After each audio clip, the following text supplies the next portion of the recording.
Good morning, everyone. I'd like to welcome all of you to the November 22nd Special Finance and Audit Committee meeting. I'd like to first recognize that we are gathered on the traditional territory of the Snuneymuxw First Nation. Our clerk this morning will be Ms. Sheila Gurry. Today's Special Finance and Audit Committee meeting will be held in accordance with the Community Charter and Council Procedure Bylaw 2018, number 7272. Question period sign-up sheet is by the double doors to my left for agenda items only. If during the meeting any member of the gallery has a question relating to an agenda item, please write down your name and the agenda item on the sheet.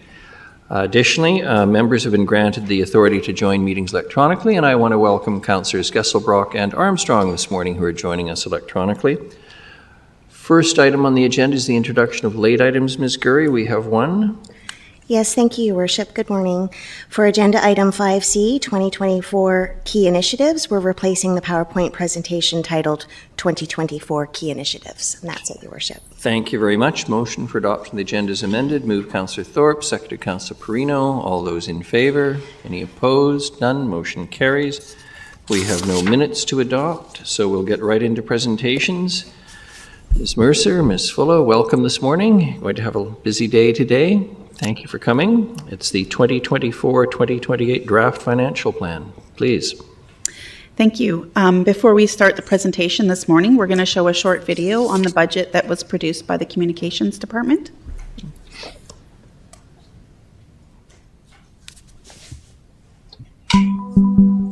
From a small personal budget to a huge corporate budget that requires a team to manage, budgets of all sizes exist to create healthy, priority-first spending. It's about controlling where money is spent instead of wondering where it went. But reading between the item lines, a budget is also a reflection of values. Nanaimo City Council follows a strategic framework inspired by the public's feedback during the Reimagine Nanaimo engagement process. City Plan, Nanaimo Reimagined, divides the community's priorities into 5 city goals. All of the city's services and capital projects are guided by these values and reflected in the financial plan. A green Nanaimo is all about creating resilient and regenerative ecosystems and aims to reduce the impacts of climate change while reducing the greenhouse gases that contribute to it. A great example of this is the Midtown Gateway project at the corner of Northfield and Bowen Road.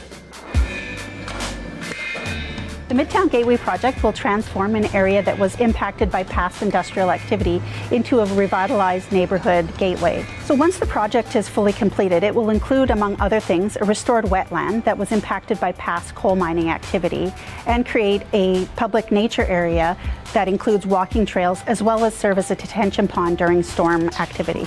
As there are many components to a project like this, there are also many funding components. So we use a combination of reserves, such as asset management reserves, development cost charges, strategic infrastructure reserves, as well as recoveries and possible grants.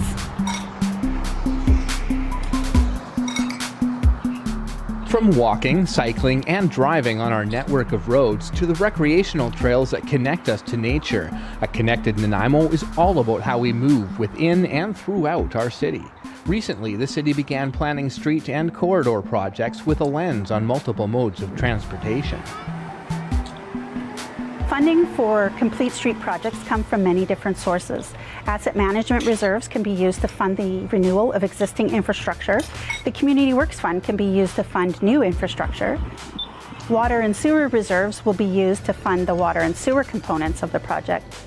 Often there are provincial and federal government grants available to help fund these projects, and this allows us to keep our reserve balances available to fund projects in the future.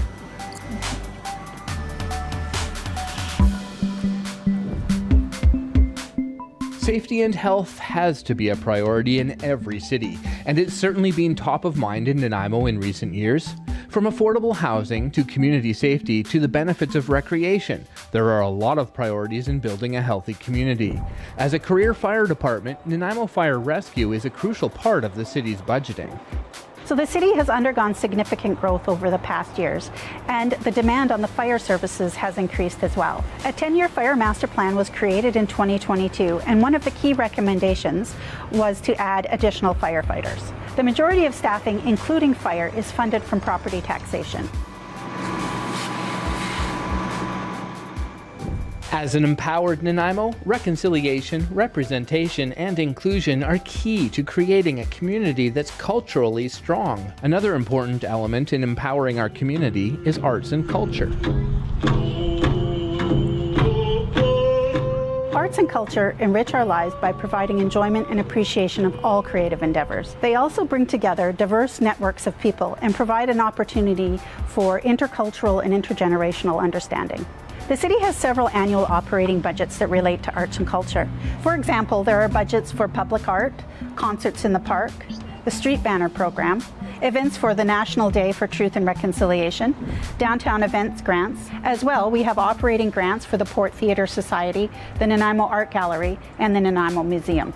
Sometimes art is incorporated into large capital projects as well. And an example of this is the totem pole installation at Fire Station Number 1.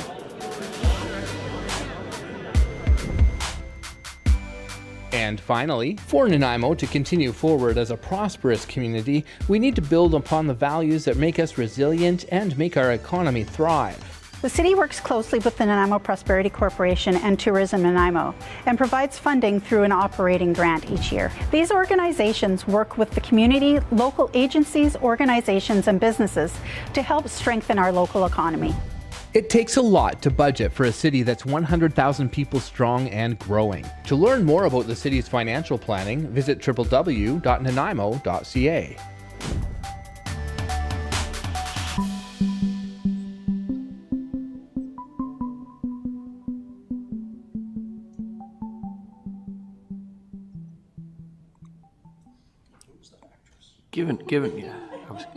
Given it's a council meeting, we will resist the temptation to clap. Excellent. Ms. Mercer. So once they bring the PowerPoint up, I will start the presentation. The visuals look great. Unfortunately, there was no sound online here, but I could read your lips, Ms. Mercer. Excellent. Okay. Whoops, sorry. Getting ahead of myself here. All right. So as we've explained in previous budget cycles, the draft budget preparation starts in February of each year with departments starting to update their 10-year project plans. So this work continues into June, at which time the financial planning team determines if we can fund everything in the plan.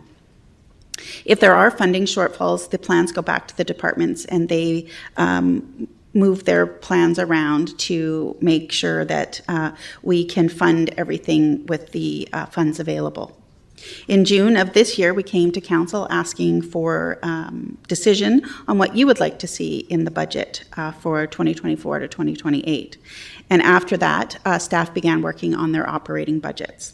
So each year, staff must build their budgets from scratch. So they start with their approved positions, which inform our wages and benefits costs, and then they build their budgets line from there.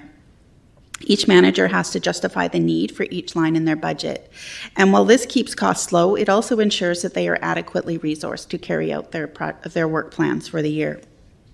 Once the project and operating budgets are completed, the financial planning team provides the initial results to the senior leadership team. And further direction is given at that point, and business cases are evaluated for inclusion into the draft budget or for decision items. As a result of all this hard work, we're here today presenting the 2024 to 2028 draft financial plan. So over the next few days, staff will walk you through the financial plan, the draft financial plan. And on December 4th, we will fulfill our public engagement requirement by holding an e-town hall meeting. And at the same meeting, we will bring all of the utility rate bylaws for first three readings. On December 6th and 8th, we have optional budget days if they're needed. So we would go over a budget recap with the changes made, any changes made from December 1st, as well as go over any discussion that resulted from the e-town hall meeting on December 4th. On December 18th, all things going to plan, the financial plan bylaw will be presented to council for first three readings. As well, we hope to have council give adoption to all of the utility rate bylaws, making the new rates effective January 1st, 2024. So if all of the listed items happen in this order, we will have the financial plan bylaw adopted in mid-January. So now I'll go through some of the details of the 2024 to 2028 draft financial plan. So once all of the budget information was compiled, the result is a 1% tax increase for general asset management reserve contribution and 5.4% for a general property tax increase, for a total of 6.4% increase for 2024. So I'll go through the budget drivers of this in some upcoming slides. I will note that we're still waiting to receive the updated rates for the extended health benefits, pension rates, EI, and CPP. So these rates likely won't be received before we bring the provisional budget to you, so they will be incorporated for final. In 2021, Council used the Special Initiatives Reserve to reduce taxes over 4 years, and these reserve funds came from the 2020 surplus as a result of the COVID-19 restart grant that was received.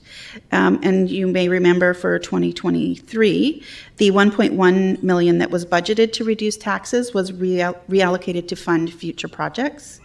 But as no changes were made to the amounts for 2024 and 2025, that funding is remaining in the budget. So $300,000 was used as originally budgeted to help bring the tax rate to 6.4 in 2024. The projected tax increase does not reflect any of the proposed business cases, and the business cases will be discussion points for the committee on the December 1st budget meeting. So next, the 2024 user fee increases. So first we have a sewer.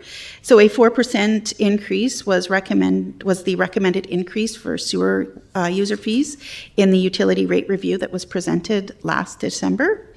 And this represents a 2% operating increase as well as a 2% increase for asset management contribution. The water user fee is recommended to have an increase of 6%, and the recommendation out of the utility rate review completed last year was for water fees to increase by 5%. However, due to increases in operating costs and an additional position added in 2023, the recommended increase is now 6%. So this represents a 4% for an operating increase, as well as a 2% increase for asset management reserve contributions. The annual sanitation user fee is projected to increase by 3.2% for 2024, and the main drivers of this increase are the negotiated QP contract increase of 4% impacted wage and benefit costs, and the cost of tipping fees and cart replacements have incrementally increased as well. So just as a note for sanitation, any surplus in sanitation operations goes into a sanitation leveling reserve, and this is used to help smooth out rate fluctuations in future years, as well as fund sanitation projects. So I just wanted to note that any surplus from that operation doesn't go into general surplus. So this slide shows the property tax increases over the last 5 years, and the 10-year average is 3.3%.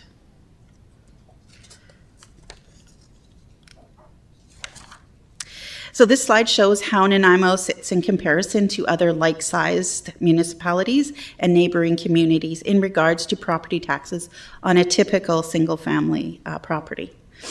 And we continue to see that Nanaimo sits in the middle of the group. Just to be clear, is that, how shall I say, average house price, median house price? Where does?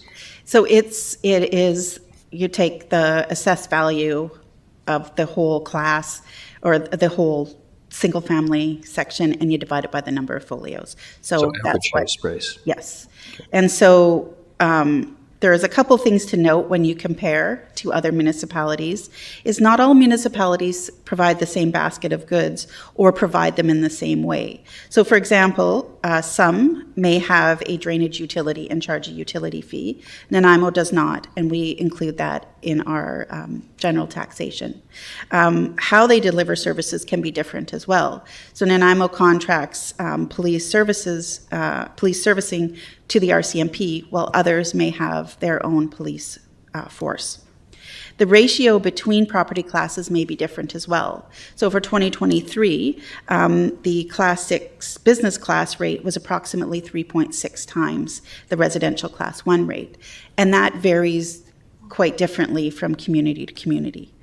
And I would also like to note that the value of a typical home can change in each community. So for 2023, we have a low of just over 707,000 in Kamloops, and a high of 1,305,000 in Saanich, whereas Nanaimo's typical house is just under 809,000.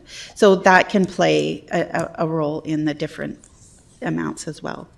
The other night at council, there was a gentleman, of course, repeating, I think the term is trope, isn't it? That we had the third highest taxes in the province of British Columbia, and I just wonder if you can comment on that allegation this morning, Ms. Mercer. I know putting it on the spot, forgive me, but... Yeah, so it's very hard, as I've just said, there are many different factors that can play into, and I'm not exactly sure where his information came from. There's clearly different rates. I can't comment on whether we're the third highest or not, because it's very hard to compare. So I think... if you added everything, all of the user fees and taxes, all of that gives you a fairer comparison, but I can't comment if we're the third highest or not. Well, I mean, just looking at your own chart prepared for the presentation this morning, we're the fourth on the list of those chosen communities that are comparable in size, et cetera. Yeah. So yeah. I think it somewhat answers the question in some ways. Thank you. Yes.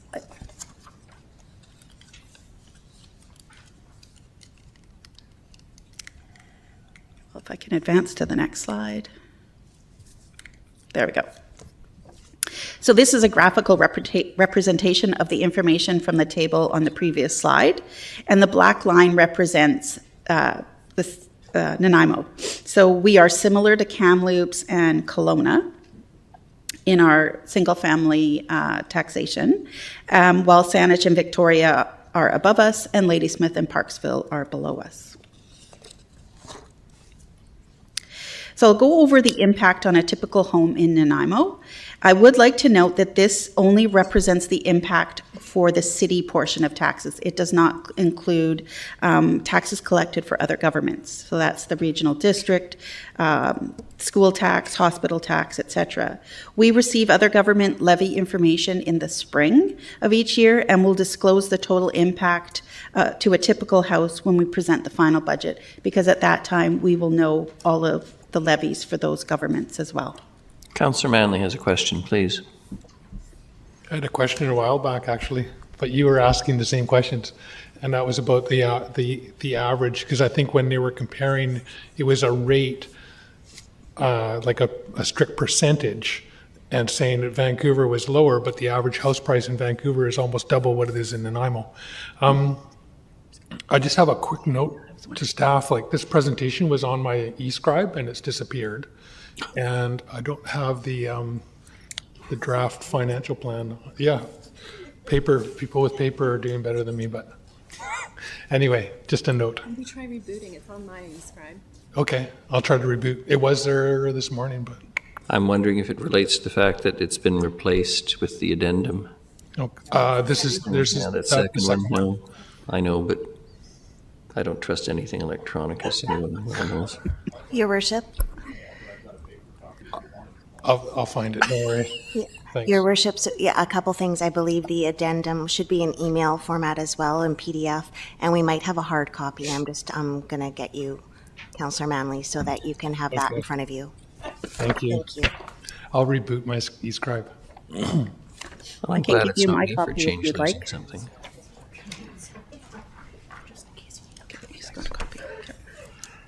Thanks very much. Ms. Mercer, please. Okay, so what does a 6.4 6.4% tax increase look like for a typical home in Nanaimo with a value of $808,873? Well, based on this assessed value, a homeowner would pay a total of $2,817 in property taxes in 2024. So this represents a $170 increase over 2023 for a 6.4% increase. Water fees would go up $28 in the draft budget based on the average seasonal usage. Sewer fees would increase by $6 and sanitation fees would increase by $7. The overall increase in the draft budget is $211 for the city portion of taxes and user fees. And of course, this is before any homeowner grant is claimed.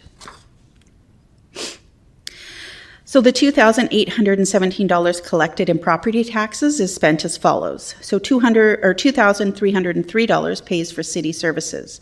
So this provides services that make Nanaimo a desirable place to live, such as trail maintenance, pool and arena operations, snow removal, and police and fire services, to name a few.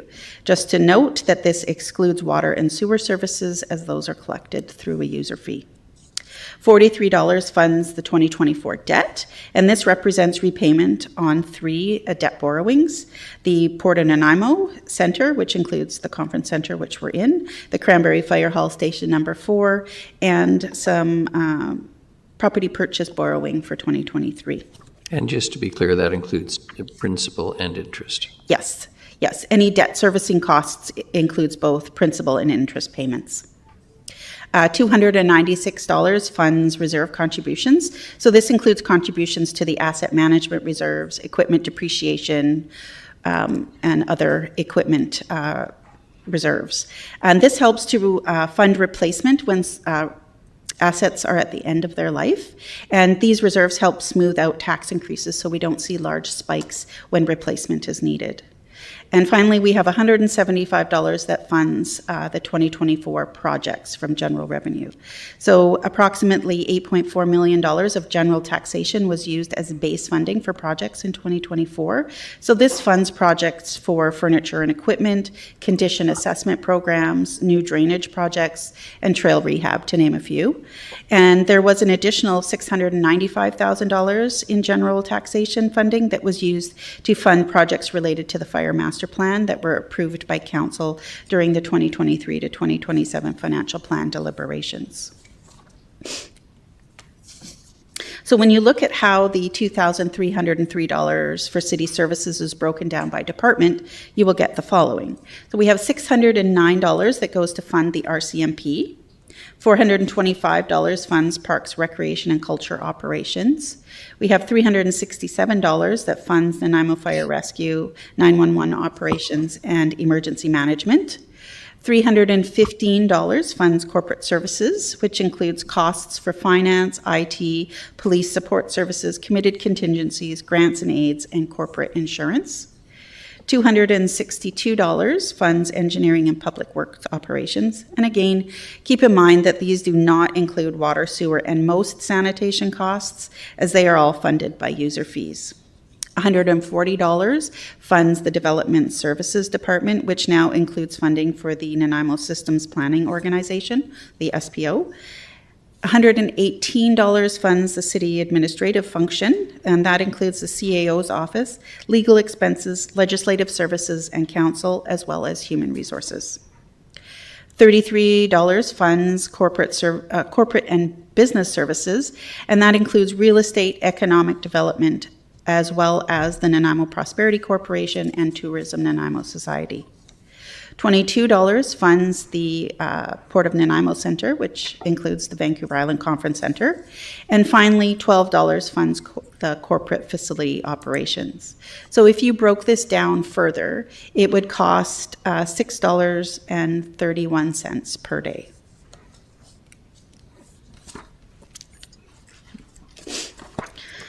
So 2024 revenues. So we have $247.8 million that provide funding for annual operations and maintenance, projects and contributions to infrastructure renewal reserve.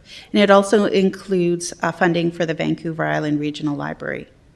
It excludes new borrowing and transfers from reserve that help fund expenditures. So for example, in 2024, we have $300,000 that comes from the Special Initiatives Reserve that was used to fund property tax reduction. As well, we have some funding that goes towards post-employment benefits that are funded from the General Financial Stability Reserve. Now, these are not considered revenue sources. They're considered funding sources, so that's why they're not included in revenues. And the reason I say that is we often get questions about why the revenues don't equal the expenditures, and there are certain things that we're required to include and not include. Our largest revenue source is taxation at 61.7%.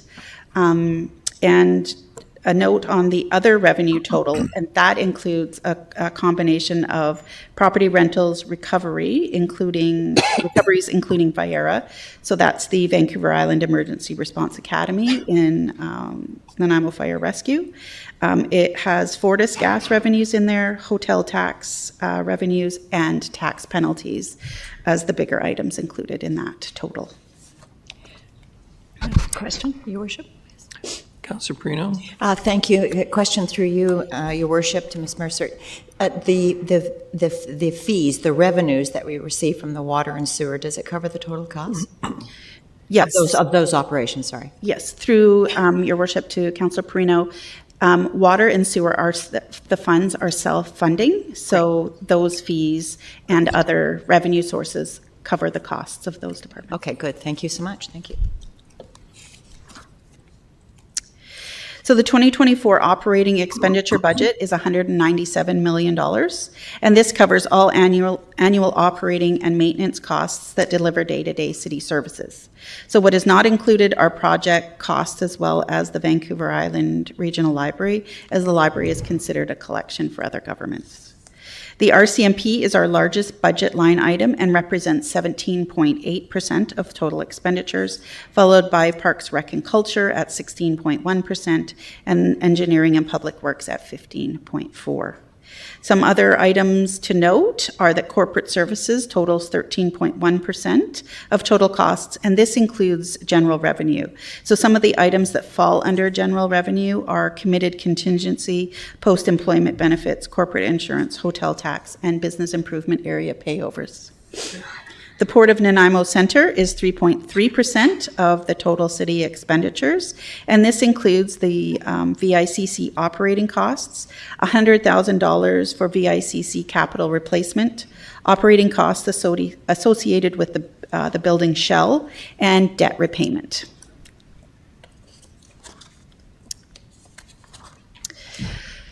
So the next two slides detail the budget drivers for 2024. So what we've done is we have highlighted any change that is more than $100,000, and we'll give you details on those.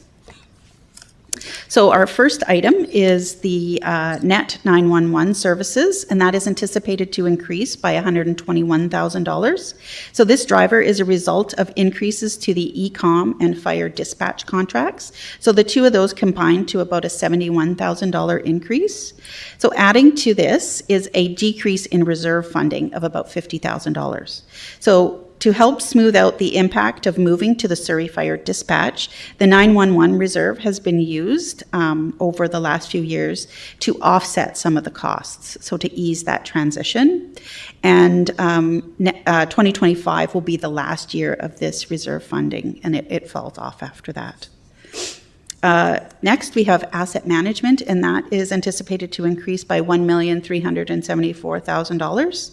And the asset management and 20-year investment plan update was presented in July of this year and was approved by council. And one of the recommendations approved was to continue the 1% general asset management reserve contribution for the next 5 years. So that's 2024 to 2028, or until the next update and recommendations have been presented to council. So that asset management is approximately 1% of taxes.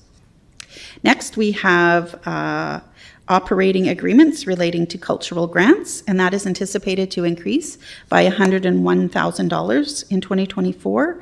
And this relates to mainly to 3 operating grants. The first one is the Nanaimo Art Gallery. So in 2021, Council approved increasing the operating budget for the Nanaimo Art Gallery by $50,000 per year from 2021 to 2024. So 2024 is the last year for that $50,000 increase. The next, we have the Port Theatre. So a new agreement was signed with the Port Theatre Society in 2023, and an increase in the annual grant was approved at that time. And that equates to about $36,000. And the last one is a 2% annual increase to the Nanaimo Museum operating grant accounts for $8,000 of that increase. So the three of those are the drivers of that $101,000 increase.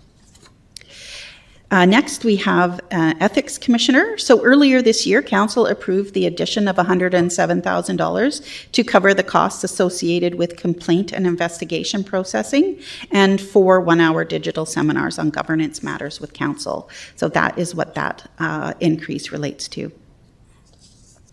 Next, we have electoral approval, and this is a decrease in funding needed. So costs associated for a referendum on borrowing for major capital projects was budgeted as a one-time expense in 2023.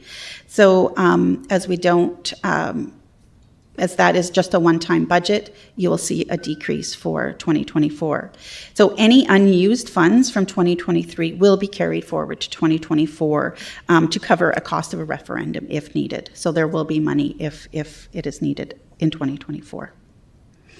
Next, we have garbage collection. So this is an anticipated increase of $116,000. So the increase relates to 3 main items. So the cost to dispose of street sweeping material and catch basin materials have increased as the city now has to dispose of this at the landfill due to needle contamination. And those 2 items combine for a $55,000 increase. As fields, parks, and stadium district have seen increased use, garbage collection for parks operation has increased, and this has increased by about $56,000. As well, feedback through the OCP process identified a desire for increased garbage cleanup in the parks. So those 3 items account for most of the increase for garbage collection. Next, we have corporate insurance. So policy costs are anticipated to increase by $193,000 in 2024. So we know that the 2024 MIA liability insurance will increase by $53,000 because we have been advised of their increases already. And we are anticipating all other types, especially property and crime insurance, to be up substantially. So we do know that property and crime insurance for 2023 was significantly higher than what we had budgeted for. So we're playing a little bit of catch up with that one as well. So I think just based on some conferences we've been to lately, insurance is probably going to be an interesting budget driver in the next few years, just given what they're going to cover relating to climate change, etc. Oops, sorry, I'm on to the next page, just not onto the next slide. IT consulting is anticipated to be up by $146,000, and the largest drivers of this increase are for cybersecurity consulting, and that is anticipated to be up $75,000. So cybersecurity used to be budgeted with projects, so it was budgeted in project plans. It has now become an integral part of IT's base budget, so we now budget for it in operations rather than as a project. So with the implementation of the new permitting software, $50,000 approximately will be needed for annual maintenance in 2024 for that system. Parks operations landscaping is anticipated to be up $226,000 for 2024. So landscaping contract costs have increased, with the largest impact relating to stand management and invasive species management, and those 2 account for about $130,000 of the increase. So both of these both of these items were previously budgeted as projects, and they now are part of Parks' base budget. So we've moved them from a project-funded item to an operation item. As well, urban forestry is this is for the cost of watering and landscaping of city-owned trees, and that's expected to increase by about $65,000 in 2024.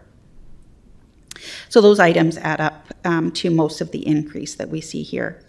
So the annual general revenue funding for project expenditures will increase by $426,000.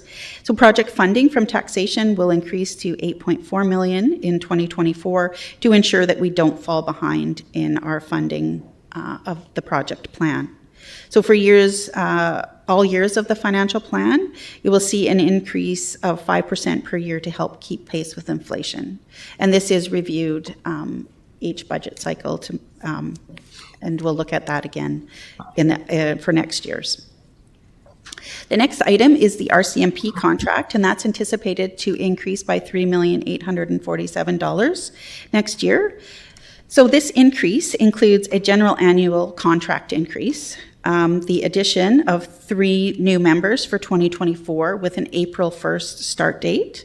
And these are part of the 15 new RCMP members that were approved starting in 2020 at 3 members per year.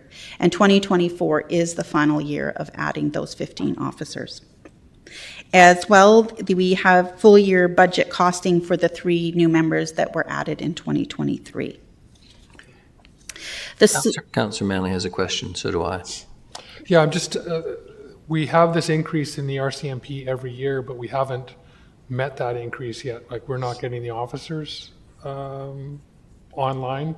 Is that, so we end up with money left over or surplus that from this increase in staffing? Is what's happening with that? Right. Explain, that'd be great. So we're responsible through your worship. The city is responsible for paying 90% of the contract, but we don't budget for that full 90%. We budget for 95% of our portion of the contract because we rarely have a full complement, and we monitor this each year. And there will be a decision point on this on December 1st to talk about what the committee is comfortable with budgeting that percentage at. If you recall, last year, we started at 95%, and you were given some options, and you chose to drop it down to 92%. Now, there are, at some point, we hopefully will get caught up with our members, and we'll have a full complement of members. But it's a bit of sometimes a guessing game as to what percentage we should budget for. If we got all of our members in one year, we would, and we didn't budget for it all, we would have a shortfall, but we do have a reserve for that as well. So there will be options to discuss what percentage the committee is comfortable with, but right now we've started back at 95%, and we'll give you some options on the first. Any unspent money goes into the reserve? It does. So right now, in past, sometimes it gets included in general revenue, but last year we did move it we put the surplus from RCMP contract into the RCMP contract reserve because I believe they are now without a contract, like a union contract, and we wanted to put away as much as we could in anticipation that at some point that contract will be settled and we will have to pay out retro wages. Thank you for that. That makes a lot of sense. Thank you. My questions were basically along the same lines as Councillor Manley. Are we getting any gossip or word with respect to the changes at Surrey, which was anticipated, certainly by the Solicitor General, that would free up RCMP officers that might be able to fill some of the vacant positions we constantly have here in Nanaimo? Can anyone offer any comment on that and the impact it might have on that number? We've kind of asked about certain things, but we have been given no indication one way or the other. They've said it might impact us. We don't know if it'll impact us in 2024. So it really is a bit of a guessing game right now. Okay, thank you. Councillor Armstrong has a question. I was going to say that our staffing levels aren't as bad as people think. A lot of those are soft vacancies which can't be replaced. They've done a good job of getting new members here. So a lot of those are people that are off with pregnancy or injuries. Thank you. And Councillor Thorpe, please. Thanks, Your Worship. If you will indulge me, Ms. Mercer, if we could just back up a little bit to the cultural grants operating agreements. Yep. I heard you mentioned Nanaimo Museum and the Art Gallery, but I think I missed at least one other The Port Theatre. Port Theatre, of course, thank you.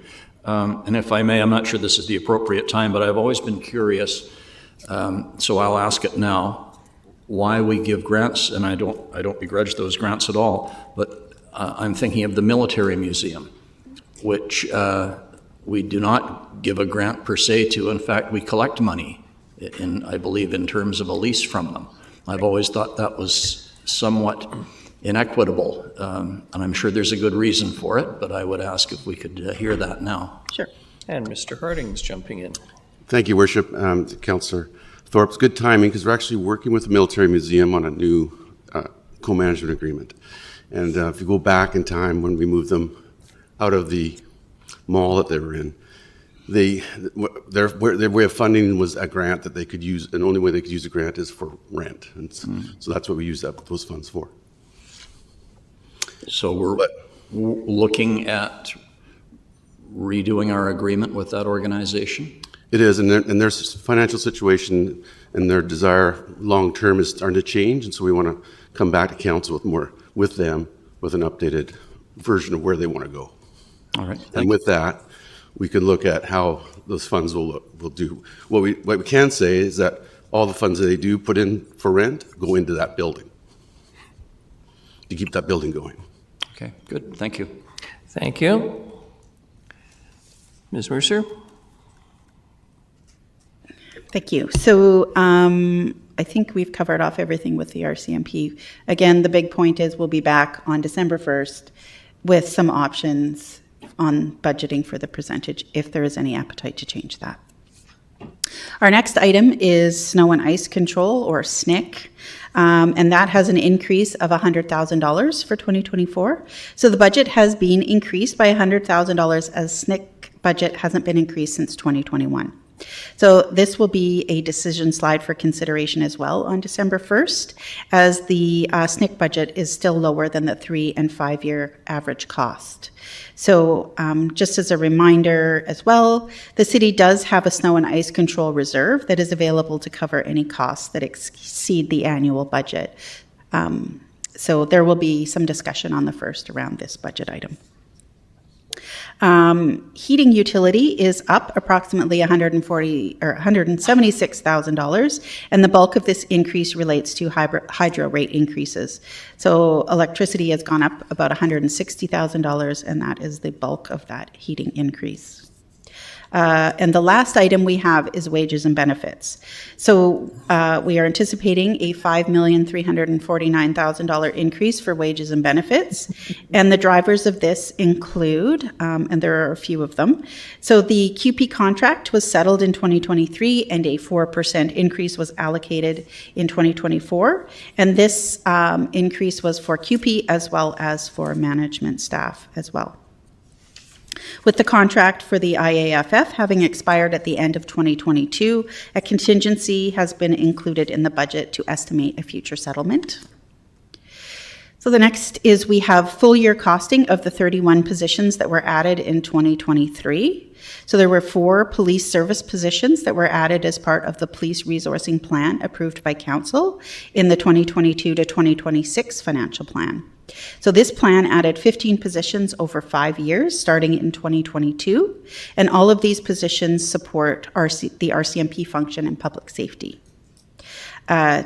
We had 20 new firefighters that were added for an additional rescue unit at Fire Station number 1, and those firefighters became effective in August of 2023. So full year costing is seen in 2024. As well, 7 other 2023 positions were added to various departments throughout the city. For 2024, the following positions were approved in previous year budgets. So again, as part of that approved police resourcing plan from 2022, we have 2 new positions that have been added to that area in 2024. And from the 2023 to 2027 financial plan, we have a half-time recreation and culture assistant coordinator position that was added for 2024. We Parks, Rec and Culture had some seasonal workers that were converted to 3 permanent full-time positions in 2024. So this transition cost was almost cost neutral. However, if you are looking at the full-time employee schedule and doing a little calculations on those, you will see that there was an additional 3 positions for PRC that weren't added through a business case. We had 3 victim services positions that were added in 2023, and these were previously paid under an operating agreement, and they're now paid as employees, so the costs show up in wages and benefits. So wages and benefits went up, but grants and subsidies went down. So but it is a driver of this line item. And finally, there are 2 additional workdays in 2024 to budget for. So 2024 is a leap year. So we had 1 day there, and there is 1 additional extra workday in the calendar year. So the add of 2 days. Now, 2 days doesn't really sound like a lot, but when you have over 700 employees, that adds up as a driver. So, and a reminder, again, just to keep in mind that we're still waiting for benefit information for 2024, and this could potentially have a budget impact for final. So next we have these are the numbers we like to see when we need less tax money. So building permit revenue is anticipated to be up by $165,000. So is it anticipated that growth will continue into 2024? And a conservative approach was taken, and the budget was updated to reflect the 3-year average of building permit revenues. So this is for 2020 to 2022. So the average of those 3 years was taken. Interest income is anticipated to be up by $2 million. So with interest rates rising, the city has been able to secure better rates on our investments, and this has resulted in an additional $2 million in anticipated income. So again, staff will review this again for final if interest rates continue to change. We have $300,000 from the transfer from the Special Initiatives Reserve. And again, this was used, as I mentioned earlier, to reduce taxes in 2024. We have an other changes line item that is expected to go up by $476,000. And this is a culmination of all the net changes of the items that have a less than six-figure change. So there are many items in the budget, and we only picked up the items that have a 6-figure change, or we would be here for a very long time. And our last item is growth. So we budget a conservative estimate of $1.2 million for growth, and this offsets some of the cost increases. So we adjust the final budget when we get actual growth numbers in the spring. So we received preliminary information on growth in mid-December, and then we receive final numbers in the spring, and we'll update growth at that time. It's looking like it will likely be a bit more than 1.2, but at this point, we haven't got something formal that says that. So all of these items add up to a need for an additional $8,826,000, which equates to a 6.4% property tax increase. So the next 2 slides are for business cases, and we have a number of them that were created but were not added to the draft plan. So these will be decision points for the committee to consider on December 1st. So I won't go through all of these today, as we're going to have a detailed discussion of those on December 1st. But I will say that copies of the business cases are included in the budget packages that you received. As well, they're on the city's website on the budget information page. So we'll talk a little bit about debt. Councillor Thorpe has a question. Excuse me. Thank you very much, Your Worship. Thank you, Ms. Mercer, as always. A very informative and clearly stated report. I say this every year, and I've said it for several years now, but I'm going to say it again. I really would make a strong recommendation, without making a motion, that this presentation, maybe in a slightly shorter version, should be given at the start of our December 4th town hall. And I see some nodding and smiling going on, so perhaps my words have landed on fertile ground. But I do know that despite the city's best efforts at communicating, the general public remains woefully unaware of our budget process and the drivers therein. And I think this presentation would give much more informed background to questions that we might receive, and indeed provide many of the answers. So I look forward to a response. Yes, through your worship to Councillor Thorpe, we are indeed going to do a condensed version of this presentation prior to the E-Town Hall meeting on December 4th. So we will go through the tax increase, budget drivers, and some other highlighted points before we get into the E-Town Hall presentation. I'm really pleased to hear that, because I think it would serve the public very well to get this information at a time when more people will be listening than are probably this morning. Thank you. Okay. Well done, Councillor Thorpe. Whoops. Wait, I'm going the wrong way. Okay, so debt. At December 31st, 2022, the city had $41.3 million in outstanding external debt. So there is some short-term borrowing for sanitation that pays out in 2025, and that is funded through sanitation user fees. The Vancouver Island Conference Centre has 2 borrowings, and one pays out in 2026, the other in 2027, and that is funded through taxation. Debt on Fire Station number 4 pays out in 2027, and again, that is funded from taxation. The water treatment plant has 2 borrowings. One pays out in 2033 and the other in 2034, and that debt is funded through water user fees. And our last item is Fire Station number 1, and it has multiple borrowings, with the last one paying out in 2041. And that is funded through the General Asset Management Reserve. New debt that is planned for 2023 is we anticipated some property purchases in 2023 to be funded from short-term borrowing.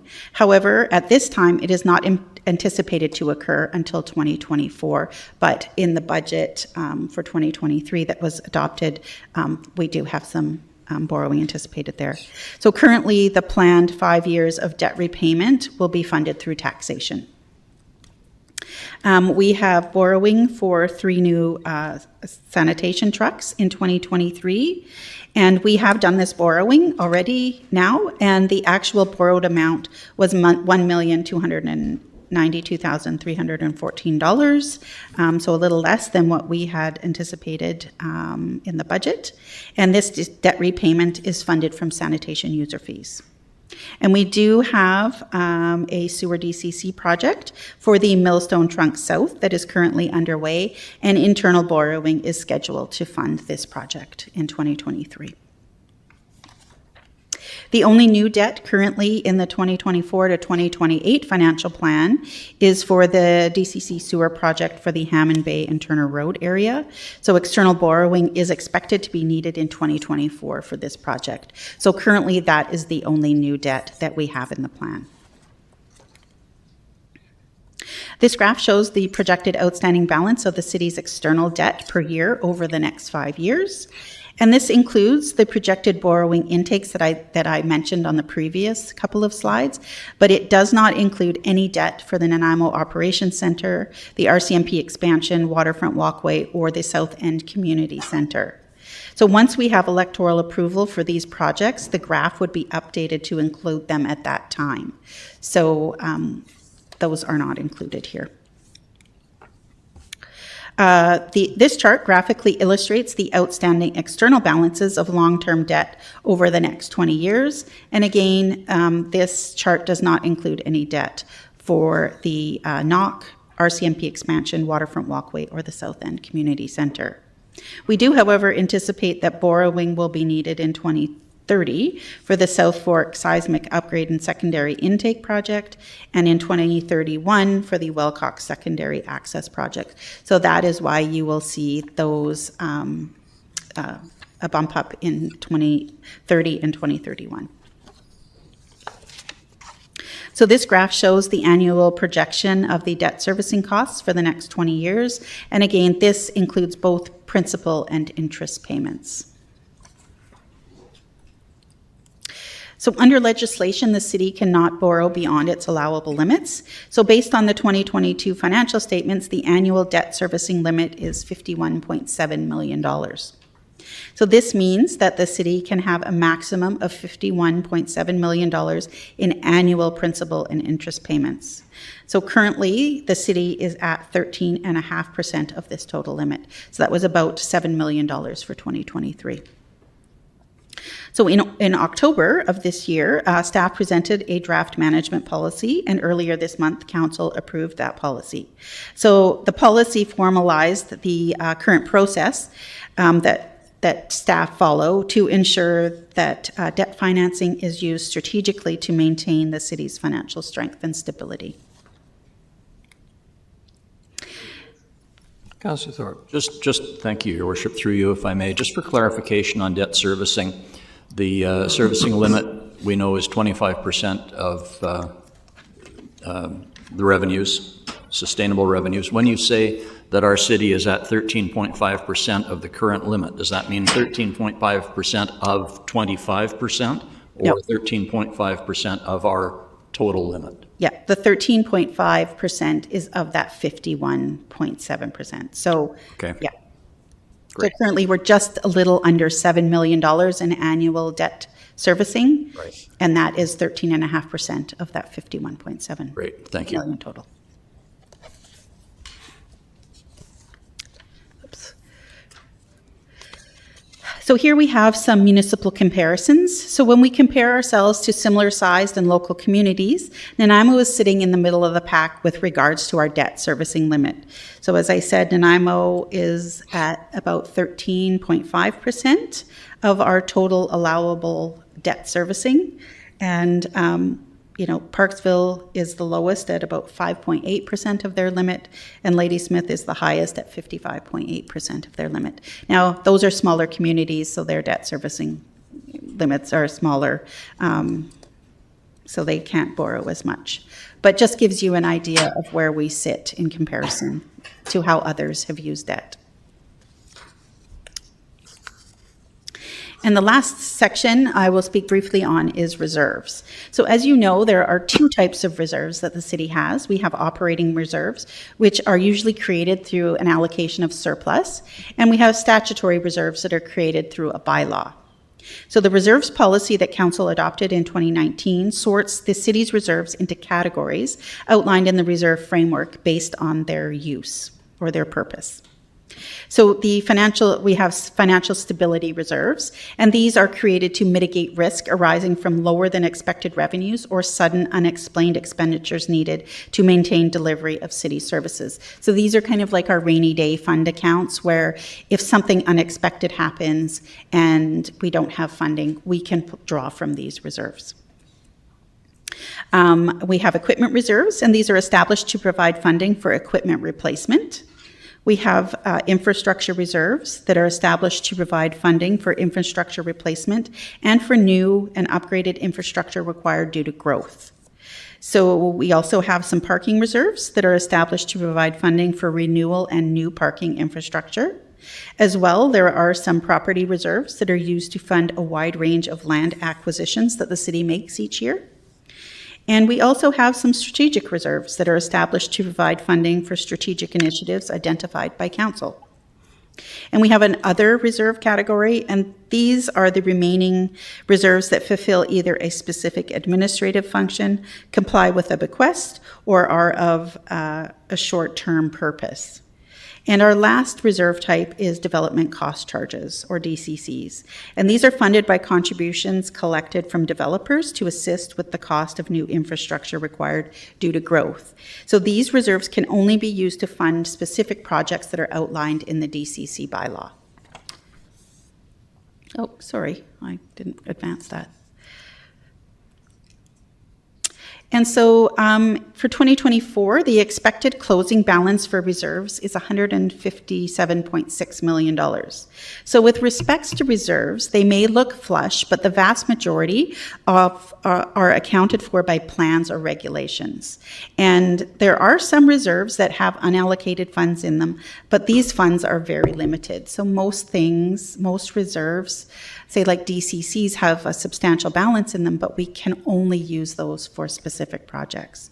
So I know that there can be confusion around reserves because people see $157 million and think that's a lot, but we have a lot of assets and other things that we do need to pay for on an annual basis.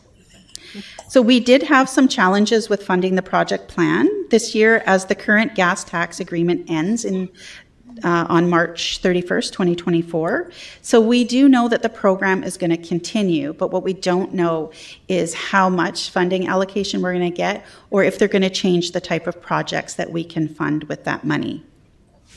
So it was originally thought that an announcement would be made by now, but our latest information indicates that they won't make an announcement till the spring. So once we have the details of the Community Works Fund, this will help with project funding for the 2025 to 2029 financial plan. So things that were pushed out due to funding constraints, some of those can be brought back in when this funding is announced. Councillor Hammonds. Thank you, Your Worship, and I'm sorry to out you, but the mayor was making fun of me. No, I wasn't. The Community Works funds we don't have certainty on until the spring. Is that accurate? Yes. Okay. So they like I said, we thought that they were, the indications were that we were going to have an announcement by now, but we attended a conference last week that indicated that they're not going to be ready to announce anything till the spring. Okay, thank you. Thank you. Councillor Manley. Thank you, Your Worship. Through you, going back to Councillor Thorpe's question about the debt and the servicing numbers. So we're at 13.5% of the current limit, yep, which is 25% of the sustainable revenues.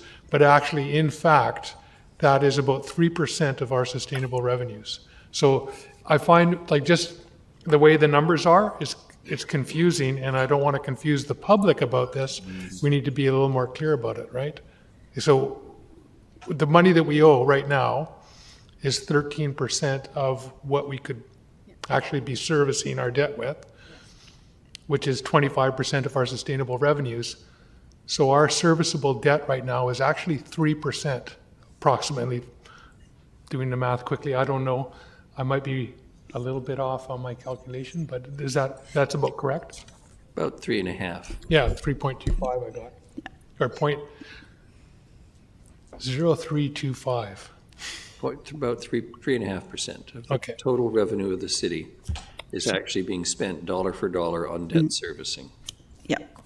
So yeah, and we report this in as a percentage of our allowable limit, but yes, it is a smaller fraction of the total revenue. Right. Okay. I think that just needs to be clear to the public that we're not running wild here with borrowing money. Say it every year and it doesn't seem to sink in, though. Again, the town hall. Thank you. Councillor Perino. Thank you, Your Worship. I have a couple of questions through you for Ms. Mercer. So just, I can't help myself. So if you can just go back to that slide, just where you were on the debt, right? Sorry about that. And now, the city was at 13.5 of current limit. That's per year of whatever we're doing. So in other words, when you take on a long-term project, I can't think of one offhand, but a long-term project, it's only of that year. It's not of the total project cost. Right, through to Councillor Perino. So this is only, so if we took on borrowing for a large project, yes, this number would be impacted by the amount that we would pay annually to service. That's right.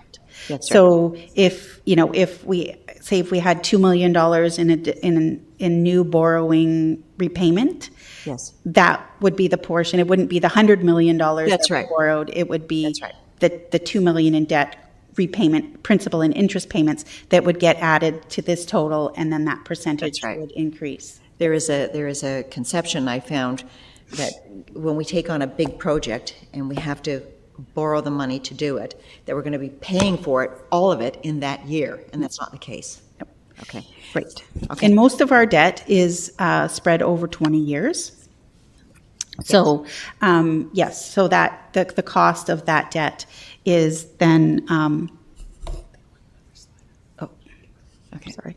The cost of that debt. Yeah, so it's spread over 20 Yes. years. So Yes. not just current Exactly. taxpayers That's right. pay the brunt of that. It's spread over all of those who. That's right. Future benefit. growth, anybody Yes. moving to town, whatever the case is. And I Yes. just wanted to make that point as well, is that there's some clarity.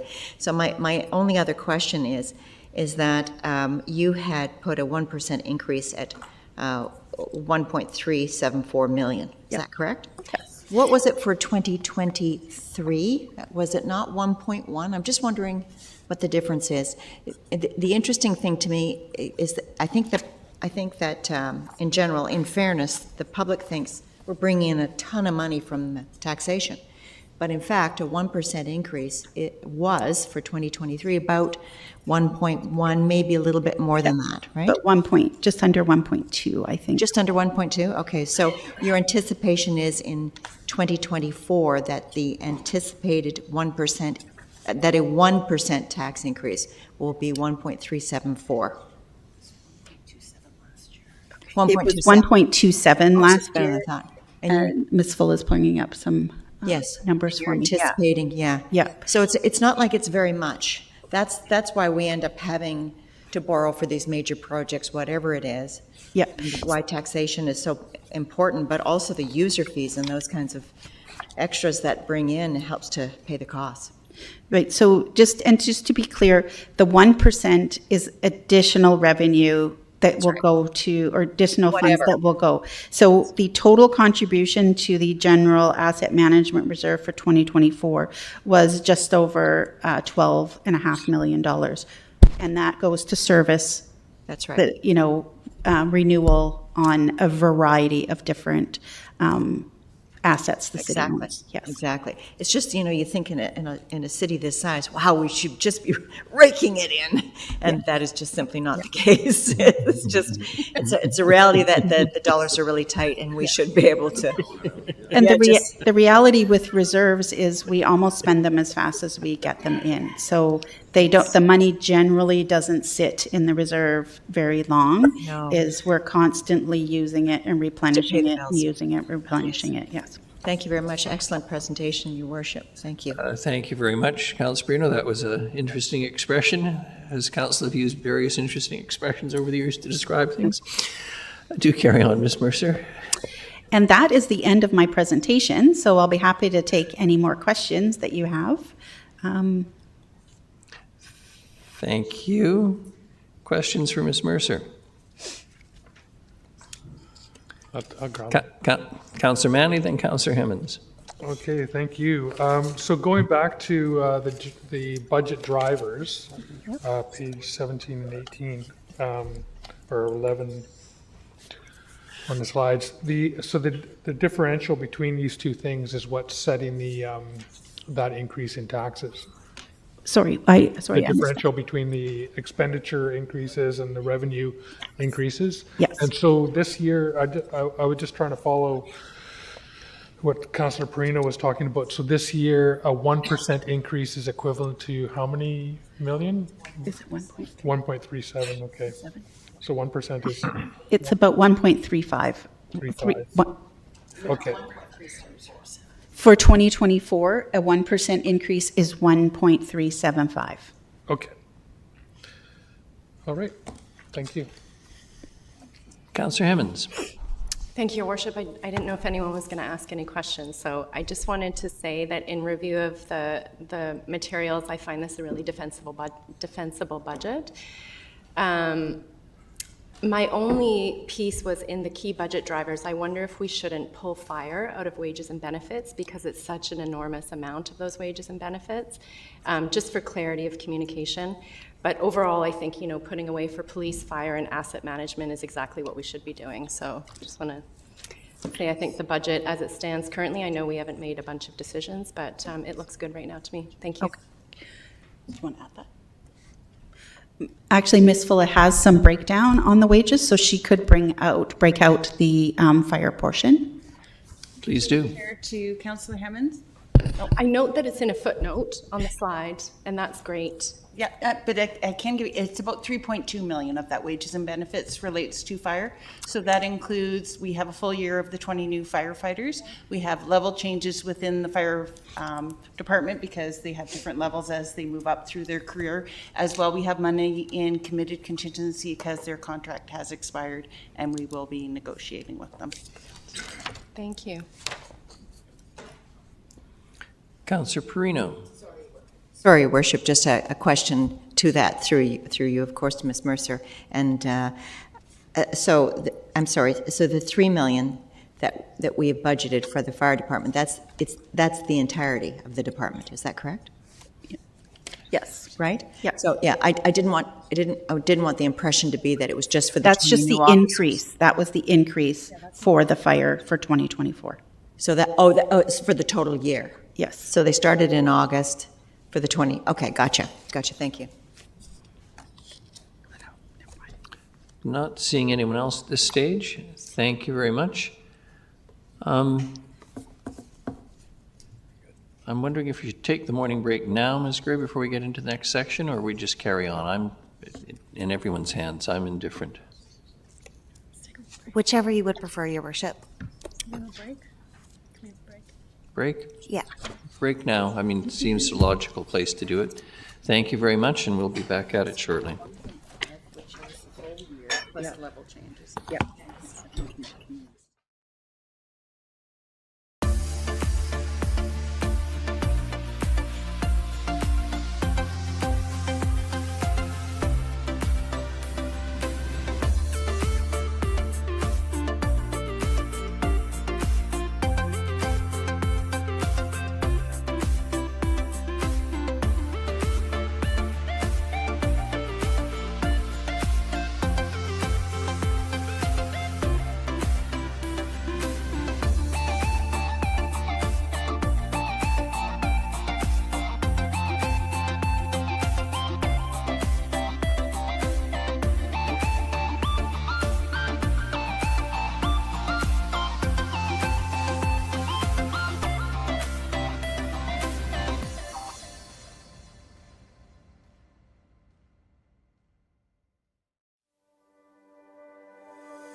Hey, Tiana. Hey.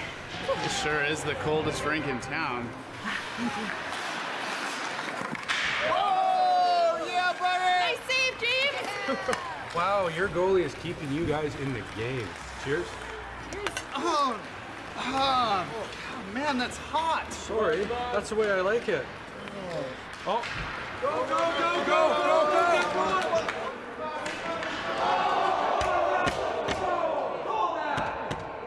Penalty shot!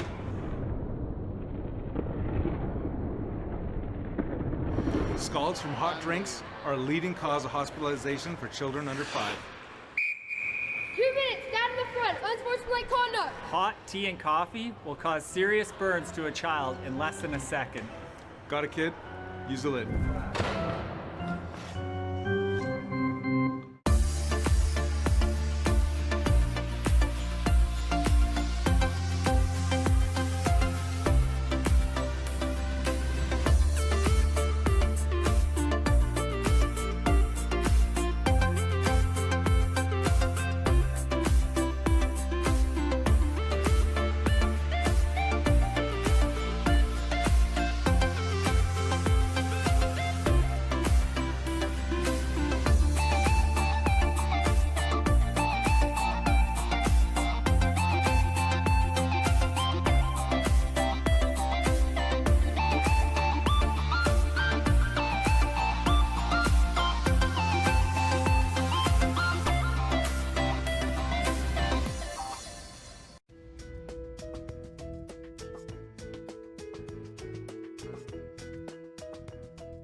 We're here today to make a couple street names.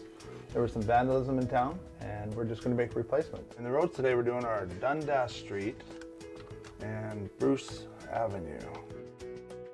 They're all 8-inch, and we use 3 different sizes, mostly 24-inch, 32-inch, and 36-inch. We do use a consistent font with street names. This is actually my metal blank, so the only material here is the material that I actually will cut out in vinyl.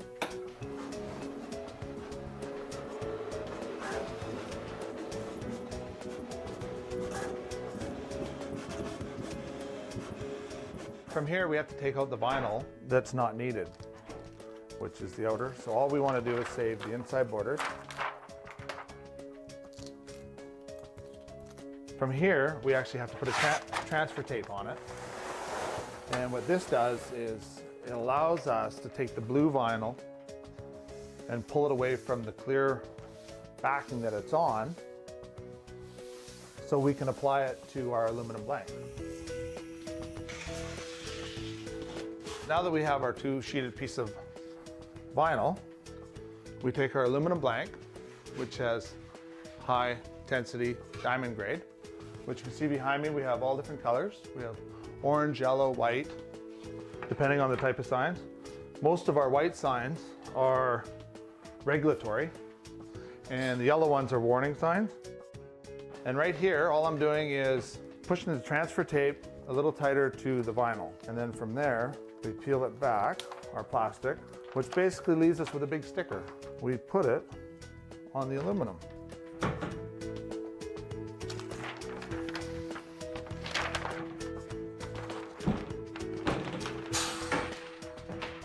And when we're done here, we take our transfer tape off, and as you can see, we're left with Dundas.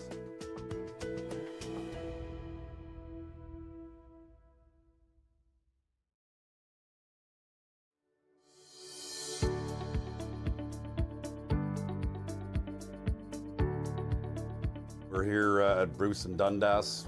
Somebody's stolen the street names that were here, so we're here to replace them. Our sign shop has just generated us 2 signs, so I'm going to go through the process of putting it together and reinstalling the street names. First thing, we got to center the signs. We do everything on this truck. We've got all the equipment on here to build, install, remove, repair, whether it's street signs, street names, posts, banners, Christmas decorations, and so forth. I'm going to basically just put the sign in the brackets, and we'll be doing both signs, of course. So I've got a cross bracket that I'm going to put in.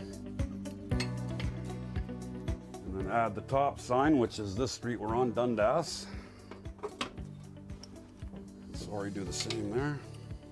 We put the street that we're coming up to on the bottom, so they all basically have the same. The cross street will be on the top. We got to put some bolts in to secure them so nobody will steal the street name. We're ready to go. Just put this back and we'll go out and install this where the missing one is. Every year we do what we call a stop sign survey, where we go around and check all the stops. We clean them, make sure they're in the right spots, in good condition, not bent, and we also clean the street names, make sure they're good as we're doing that. If there's ones that we decide we want to replace, we do that at that time. This year we're looking at approximately about 120 sets. It's very expensive to do, but we're continually, weekly changing street names because of either them getting damaged or people breaking them and taking them. So I'll put this on. And then I put a bolt through to secure it to the post. There we go. And that's good, we're done. Dundas and Bruce Ave are now ready to go.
Tiana. Hey.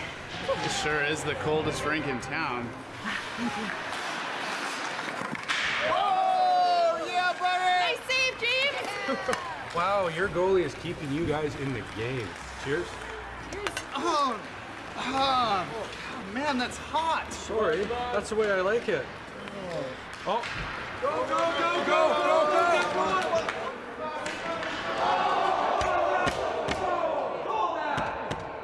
Penalty shot!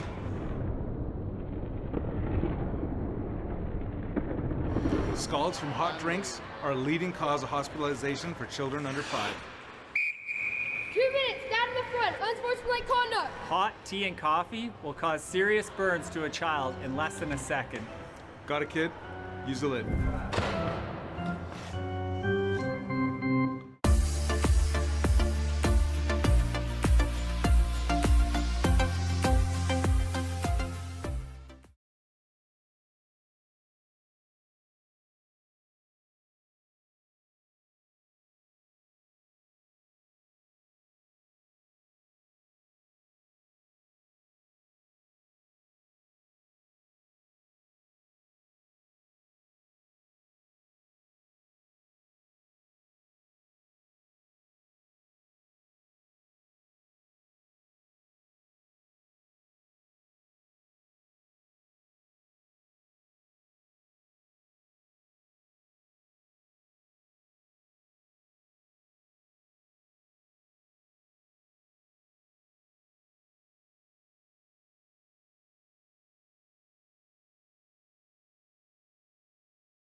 Oh, hey, Tiana. Hey. It sure is the coldest rink in town. Oh, yeah, buddy! Nice save, James! Wow, your goalie is keeping you guys in the game. Cheers. Oh, man, that's hot. Sorry, that's the way I like it. Oh. Go, go, go, go, go, go!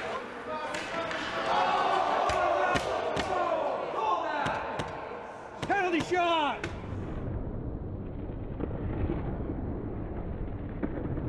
Scalds from hot drinks are a leading cause of hospitalization for children under 5. 2 minutes, down in the front, unsportsmanlike conduct. Hot tea and coffee will cause serious burns to a child in less than a second. Got it, kid? Use the lid.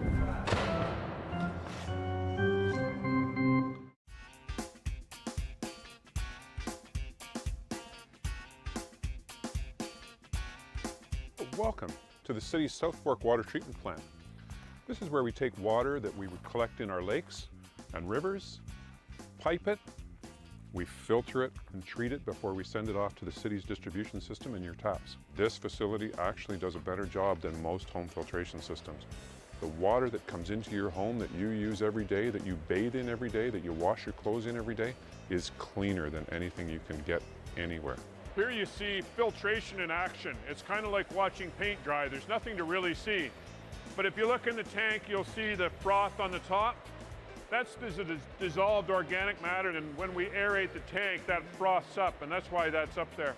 We take all the little particles, all the organic matter, any insects or bugs that might be in the water, and pathogens that we're trying to filter out, they're all gone. We filter the water using a series of membranes. So what we're looking at here is a membrane filtration module. So when I talk about the membranes filtering the water, this is what we're filtering the water with. And while you might think that the water flows through like the baleen of a whale, it's not true. These are hollow fiber membranes. So each of these little tiny strands are hollow, just like a shoelace. And the membrane is wrapped around the outside of these tiny little hollow fibers. So these sit in a bath of water, raw water, and then we pull the water through the wall of the straw or the shoelace, and then it travels along and it collects in this vessel at the end here. And this hole at the end is where we pull the water out. And the membranes are like an almost impermeable waterproof layer that we pull the water through. So now we're just left with clean, pure drinking water. Take care.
What we have here is the Real Ice technology that was installed at the Nanaimo Ice Center. It allows us to use cold water from traditionally hot water that we used to use for making ice.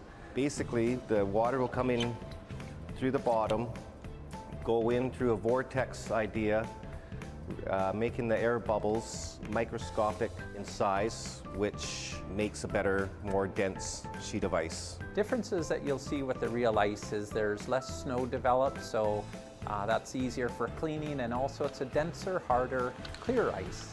So the ice skaters will certainly enjoy that. And the city plans to implement Real Ice at our other 2 arenas as well.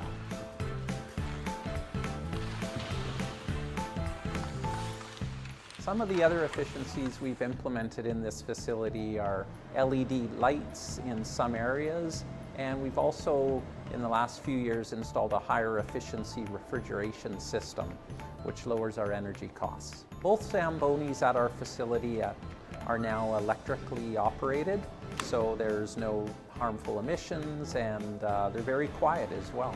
So what this means for the city is that we're able to use less energy and also reduce the amount of greenhouse gas emissions, which is more beneficial to the environment.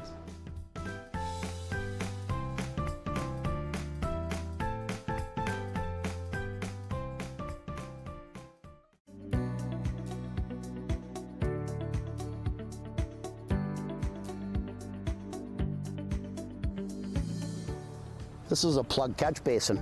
We have 10,000 plus of these in the city of Nanaimo with over 600 kilometers of road. Maintenance staff can't be everywhere at once, so we don't ask a lot for the city of Nanaimo residents, but if they know that they have one of these catch basins, clear it off with a shovel or a rake. Do not use your hands. If this gets plugged, you could ultimately flood a neighbor around the corner, flood a road, which is prone to hydroplaning. And if you're lucky enough that you have a green bin, by all means, throw the compost into the green bin. And if you don't, throw it into a composting pile. It's just going to make a lot of the roads much more clear once we have the debris lifted off. It's during a snow event, the catch basin can be plugged with snow. The resident knows the proximity of the catch basin, by all means, grab a shovel or a rake, don't use your hands, and clear it off again. This is ultimately going to save you from flooding the road or your neighbor. Ms. Scurry, we're ready to go. I believe so, Your Worship. If we could just have a confirmation once our live stream starts that the audio is all set before we go, that would be great. So just if you could give us a moment and we'll ensure that. And then, so Terry's given the I have a thumbs signal up, from the booth, a thumbs up. and we'll just confirm our live streaming is working. If We're someone good. confirms Thank the you. live stream, then we can start again. Yes, thank you. We're good to go? Excellent, thank you. Ms. Mercer, back to you, and hopefully everyone will hear you, as opposed to poor Mr. Lindsay, who apparently wasn't heard. Thank you, Your Worship. So I'll wait till they bring up the presentation and then we'll start. So as Mr. Lindsay said, this year we're taking a little bit of a different approach, and instead of presenting full business plans, I'm just going to go through the 2024 key initiatives for each area. So each department has highlighted some items that they would like to speak to, like me to speak to, on each slide. So this will give you a bit of a high-level overview about some of the items that are in the work plans for 2024. So if you have any questions during the presentation, staff are here to answer any questions you do have, so please ask. So first, we will start with administration, and in that area, we will start with human resources. So the Human Resource Department provides professional human resource services, specialized advice, and support to the organization. So a key priority for 2024 that relates to Council's strategic priorities is the growth and development of training opportunities as they relate to First Nations history and cultural competencies in general. So HR has made advances over the past few years and are always on the lookout for new opportunities for either lunch and learns with local elders, which have been popular in the past, or other forms of training, including the University of Alberta's Indigenous Canada Certificate Program. Oh, sorry. I need to get better with the clicker. Not listed on this slide, but HR is also increasing corporate training opportunities relating to equity, diversity, and inclusion. And of note, the city has had Lauren Semple in on several occasions to provide talks on 2S LGBTQIA+ inclusive workplaces, which were all well attended. HR is also looking at equity, diversity, and inclusion policies elsewhere and reviewing some of the forms staff use with a view to reflecting a more gender-inclusive workplace. So those are the highlighted items for HR. And next, we'll talk to legislative services and communications. So first up, we have legislative services. So this section is responsible for running civic elections and referendums and oversees the administration of council and committee meetings. So in keeping with the city plan, legislative services will continue to support the advisory committee on accessibility and inclusiveness, as well as support the newly established public safety committee in 2024. Also, staff will facilitate any alternative approval process or referendums that may be required in 2024. Key priorities for legislative services that relate to Council's strategic framework are to continue to explore ways to improve access for Council and committee meetings, as well as meeting materials.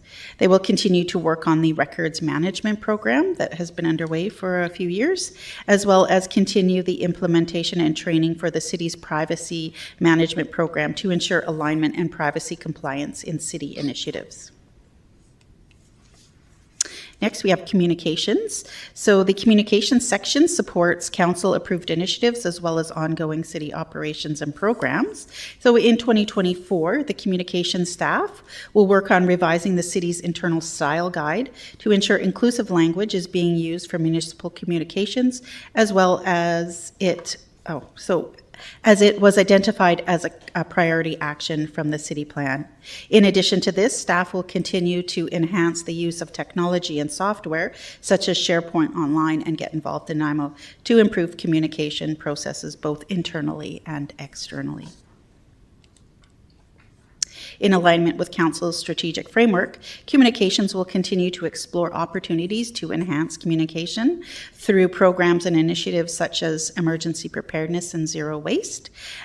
They will improve the city's website by making it more accessible and enhancing public engagement. So those are the key highlights for the legislative services and communications areas. And next we'll move on to the corporate and business development. So corporate and business development is responsible for managing the city's real estate assets, delivering economic development services, and providing oversight of the city's external agencies, the Nanaimo Prosperity Corporation and Tourism Nanaimo. In addition to this, the department helps to deliver strategic projects. As there are many projects outlined in the city plan and the integrated action plan, the corporate and business development team will work collaboratively with departments across the city to deliver these projects. The team is working closely with the Downtown Business Association and the city's engineering department to help revitalize the downtown core. The business plan identifies the work on Commercial Street and the downtown transit hub as examples of city-led projects. As well, the team is working with the Nanaimo Port Authority and a consulting team to undertake design work to complete the waterfront walkway along the Newcastle Channel. And this work can be tied to the larger Departure Bay project, which is flagged as a council strategic priority. Oh, darn it, sorry. So many of the integrated action plan initiatives illustrated in the department's business plan are delivered with other internal City of Nanaimo teams or with other external partners.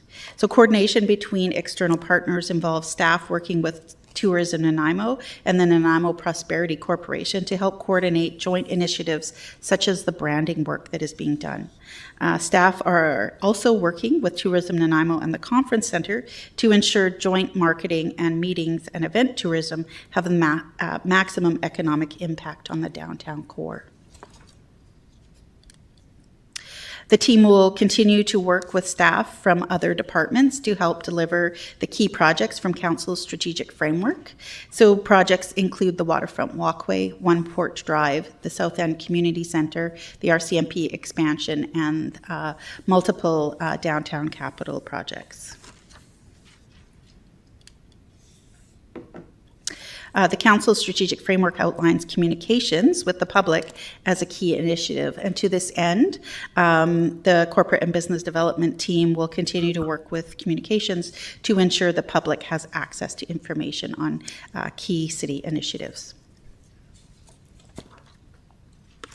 And that is the summary of that department, and we'll move on to corporate services.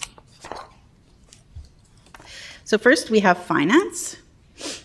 And as you know, the Finance and Purchasing Departments safeguard the city's financial asset and plans in order to ensure financial stability and viability of the city.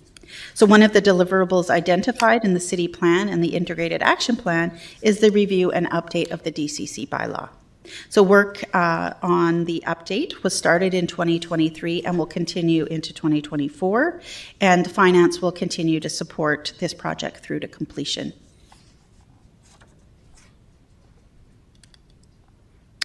With governance and corporate excellence in mind, the finance team is continually looking for ways to improve process and policies.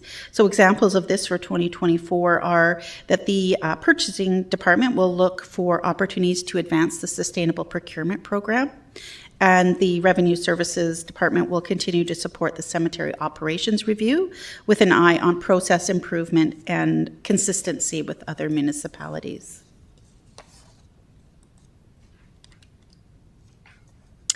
Like corporate and business development, the finance department will continue to work with staff from other departments to help deliver key projects from council's strategic framework. So the ones that have been highlighted in the business plan are the waterfront walkway, the South End Community Centre, the RCMP expansion, and the Nanaimo Operations Centre. Of course, finance supports all of the projects that the city does, but these are some of the bigger ones that were identified in that framework. Next, we have information technologies.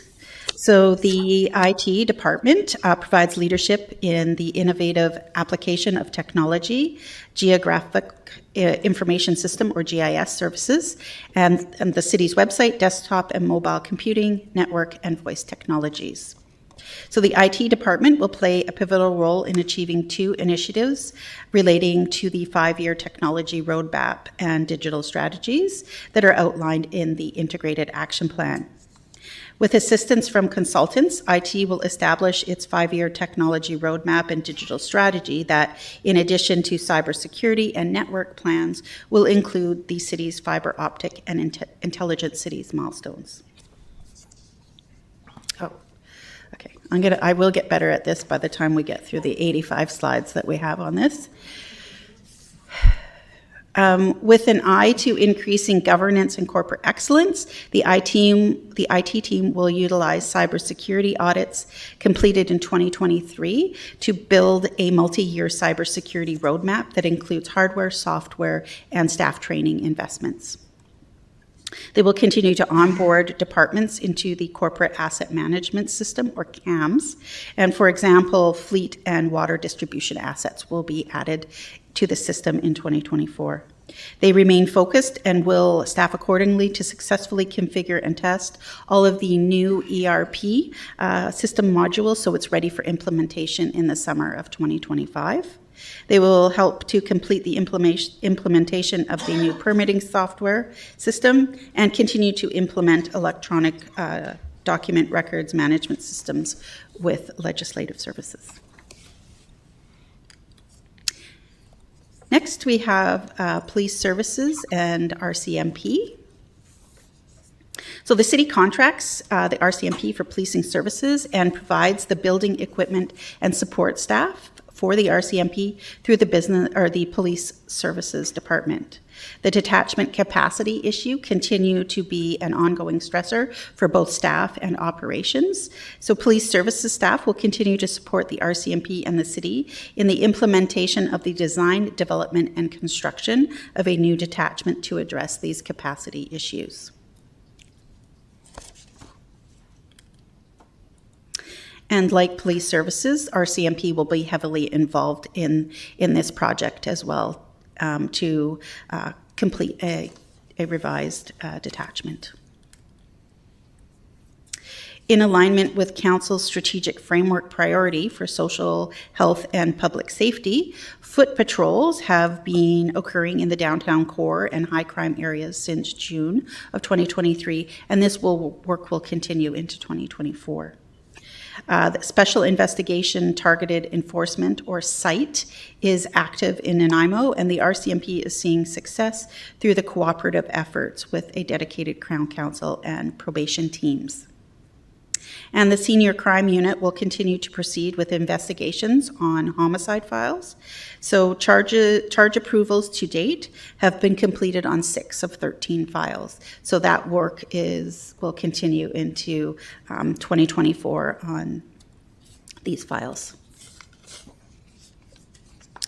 So as Mr. Lindsay indicated earlier this morning, a number of integrated action plan priority items for development services have been impacted by the recently announced provincial legislation changes relating to land use planning. So this could significantly impact their work plans for 2024, and it may be some time before the full impact of these changes is known. So this was their business plan, but it could change depending on how that legislation unfolds. So first, we'll talk to bylaw, community safety, and parking. So this area of the department is responsible for bylaw enforcement, animal control, and the city-owned parking facilities and enforcement.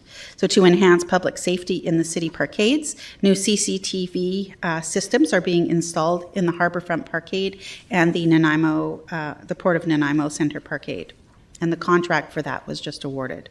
So 2024 will see continued training and development of the community safety officers. So training will include advanced CPTED, trauma-informed practices, and advanced response to overdoses. And this training will enhance services and support and add support to vulnerable citizens, foster positive social interactions, and improve public safety and protect public and private infrastructure. And again, I forgot to click the slide. Somebody just wave a flag at me to go, Wendy, poke me, because I keep forgetting. Next, we have community development. And the Community Development Department is responsible for community planning, advancing reconciliation, and sustainability. So many of the integrated action items that the department will be working on relate to a healthy Nanaimo. So working with BC Housing to identify opportunities for additional shelters and to establish a navigation center are in their work plan for 2024. Under the goal of a healthy Nanaimo, the community development team have the following integrated action items. There will be consultation has been completed regarding increasing housing options and pre-zoning for affordable housing. And options are being developed and will continue into 2024. Work will be undertaken on creating a tenant relocation policy that would apply in the case of redevelopment requiring rezoning. And in addition to these initiatives under an Empowered Nanaimo goal, staff are planning to bring forward a report with a consultation summary on the Park Avenue concept plan in December of this year, with options for council to consider, and then that work would fall into 2024. In targeting a prosperous Nanaimo, the 2024 work plan includes integrated action item priorities for the Woodgrove Secondary Urban Center Plan. So $225,000 has been requested for 2024 budget to prepare an area plan. So $200,000 of funding for this project will come from the Complete Communities grant that has been awarded to the city. The department will continue to engage neighborhood associations and other neighborhood association grants. Overall, these initiatives were successful in 2023, and lesson learned will be incorporated into the initiatives for 2024. Staff will administer the recent council motion to allocate $200,000 from the online accommodation platform of the MRDT funds in 2024 to support the rent bank and rent supplement programs. In that same motion, funds were allocated to support the city's BC Housing MOU, land acquisition, and servicing commitments.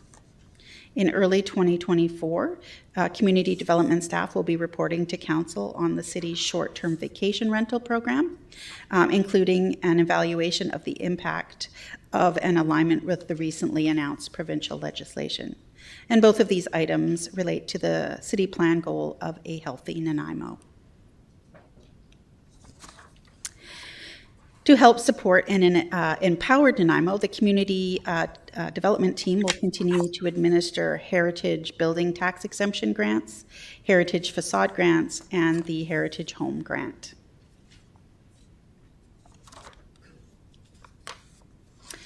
Next, we have development approvals. So the Development Approvals Department is responsible for business licensing, building permitting, subdivision, development permits, rezoning, as well as approvals of development-related engineering works and environmental and tree management. So work on reviewing the delegation bylaw and the impact of new authority under the Local Government Act is expected to be informed by the development approval process review, which is anticipated to be presented at a GPC meeting in 2024.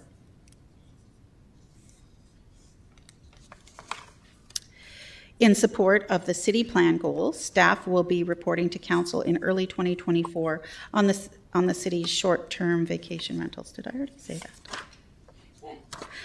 that? There is some of the strategies or initiatives overlap many different departments, and in presenting this, I tried to make sure I wasn't overlapping, but I feel like I've already said that we're working on the short-term vacation rental program, and including an evaluation of the impact. Oh yeah, I have done that already, sorry.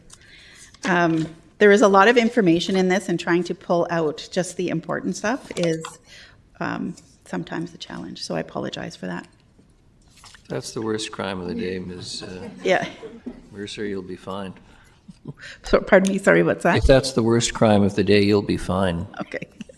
This is something new, so it's feedback on what worked, what you wanted to see, questions about any of the initiatives. Please feel free to ask. We compiled some information on some of the budget items for the initiatives as well. So feedback will be greatly appreciated at the end, so we can make something better for next year. Next, we have engineering and public works. So engineering and public works is broken down into several sections. So I'm going to go through the highlights for each of the sections briefly for 2024. So first we have engineering. So the transportation section is first up, and it is the initial point of contact for businesses, residents, and visitors to Nanaimo who have inquiries or concerns regarding mobility within the city of Nanaimo. So several integrated action plan items relating to a connected Nanaimo are priority initiatives for this section. So examples include developing end-of-trip facilities. So the city has invested significant funds into enhancing the links in the cycling network. And staff are now hearing that hearing feedback that the lack of end-of-trip facilities is a barrier to greater cycling adoption. So work will begin on addressing this issue or continue into 2024. Ms. Mercer, if I may interrupt, I must say that I'm delighted to see this in the plan. Not as someone who's actually going to get on their bike and ride to work back and forth, to be quite candid, but it has been a constant source of complaint, and I think it will really enhance the use of the bike lanes that we often get so criticized for constructing, even though they're part of larger projects that get much of their cost covered through federal grants. But I won't say anything more.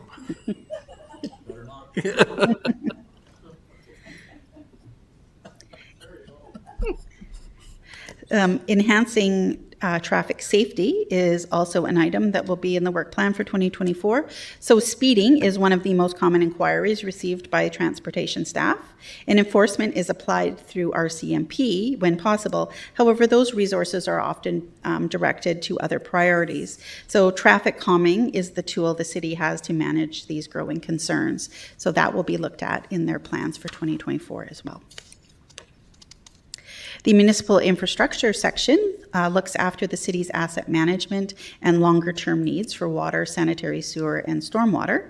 So there are several integrated action priority initiatives that relate to these areas, and those are the DCC program, that is the review that's underway, is very important for a revenue source that allows the city to build infrastructure to support growth. So updating the bylaw will allow the city to confirm priority projects and establish rates that reflect recent inflation. Thank you. Councillor Gesselrock has a question. Thanks. Through you, just on the slide before for transportation. In terms of, it's great to see the end of trip facilities. I just wanted to follow up on an inquiry just on looking at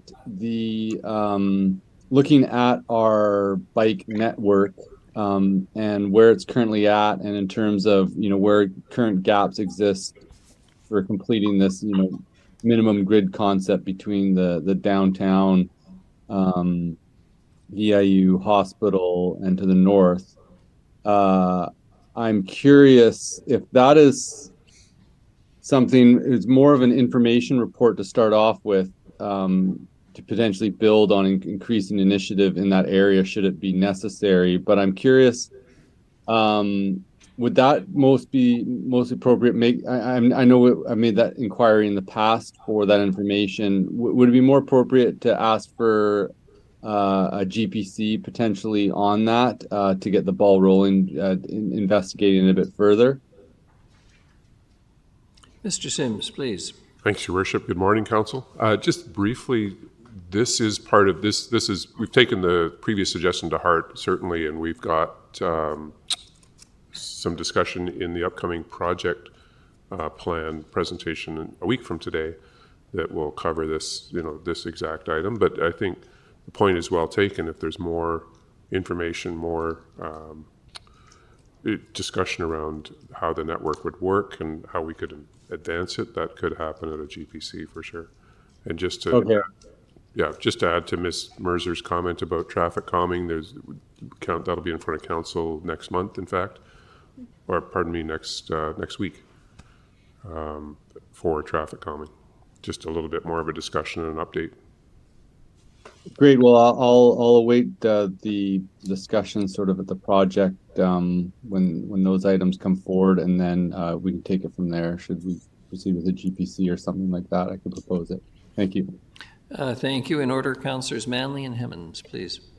Thank you, Your Worship. One of the other things you've mentioned that you're getting a lot of emails about end of trip for bicycles. We get a lot of emails about sidewalks and pedestrian safety and traffic calming, and I'm just, I'm really hearing the public on those concerns, and so I'm, wondering about when we can be discussing some of those projects as well. And I know we increased the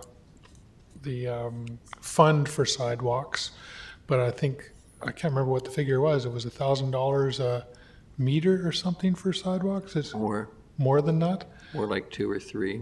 It's a crazy amount of money, and I'm wondering about just other methods for pedestrian safety. We have a lot of roads, and I could probably name a dozen streets right now that we've gotten emails about.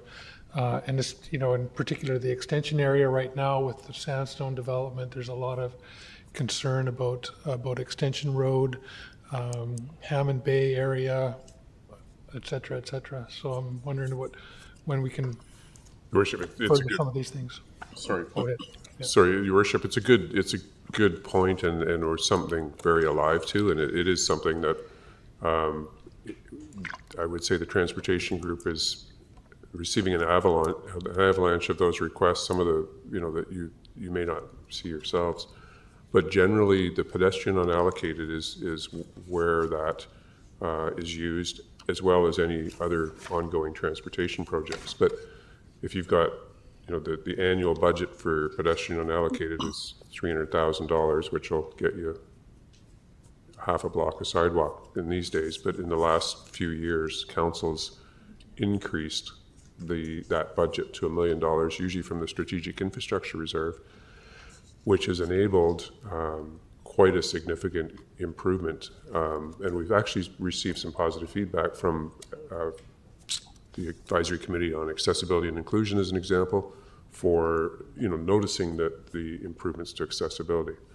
I would note that when it comes to pedestrian safety, and if I can use this term, biggest bang for buck would be at intersections. That's where the most risk to pedestrians exist, is crossing intersections and conflicts with moving traffic.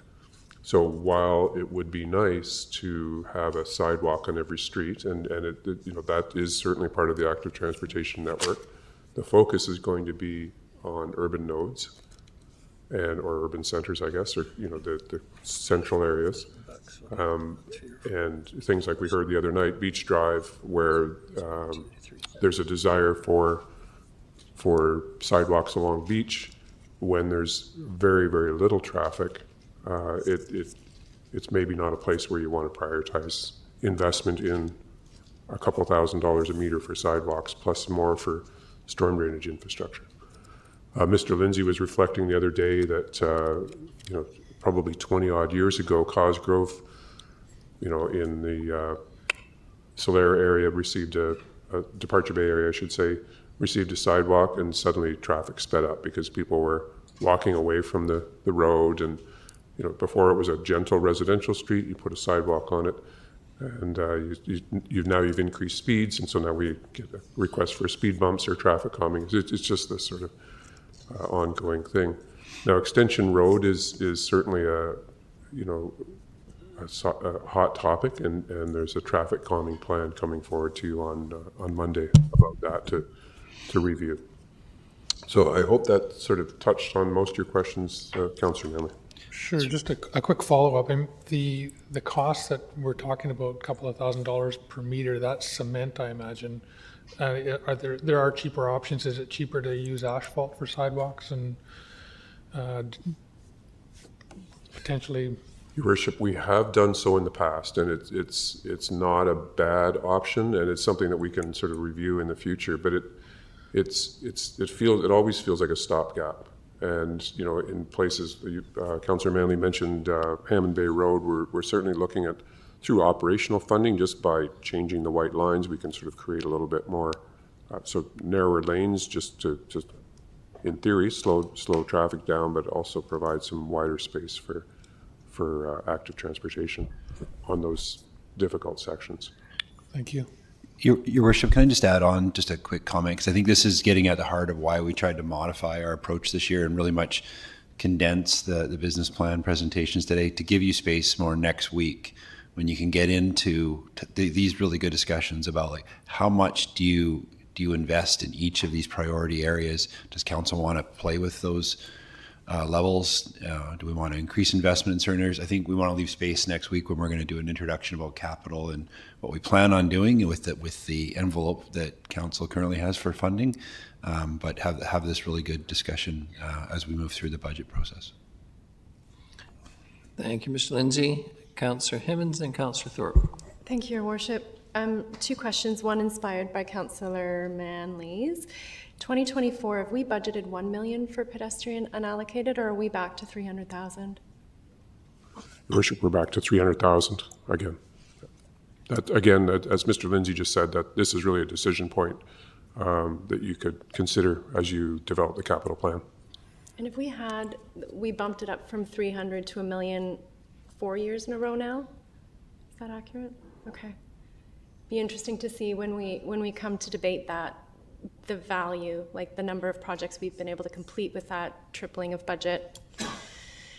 And actually my real question is something I talk to you every now and then about, natural asset inventory. It just fascinates me. The action number 26, complete a natural asset inventory as part of stormwater management. At the end of 2024, is this citywide, or is this going to be focused specifically like we had the previous one on Buttertubs Marsh?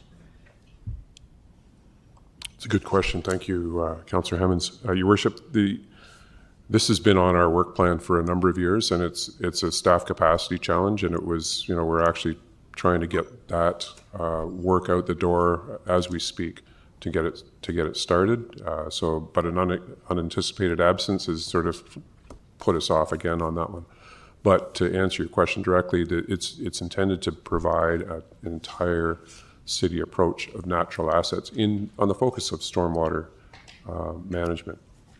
And the other thing, you'll see that the top bullet there is we're working with VIU on Departure Creek, and this is another form of valuing our natural assets. So we're trying to put a value to Departure Creek, and I can talk a lot more about this project if desired, but it just essentially allows us a value that then we can say, well, we're investing a minimal or a certain amount of maintenance dollars in the creek, and that could come from all kinds of sources, everything from working in Woodstream Park to cleaning out catch basins in the catchment.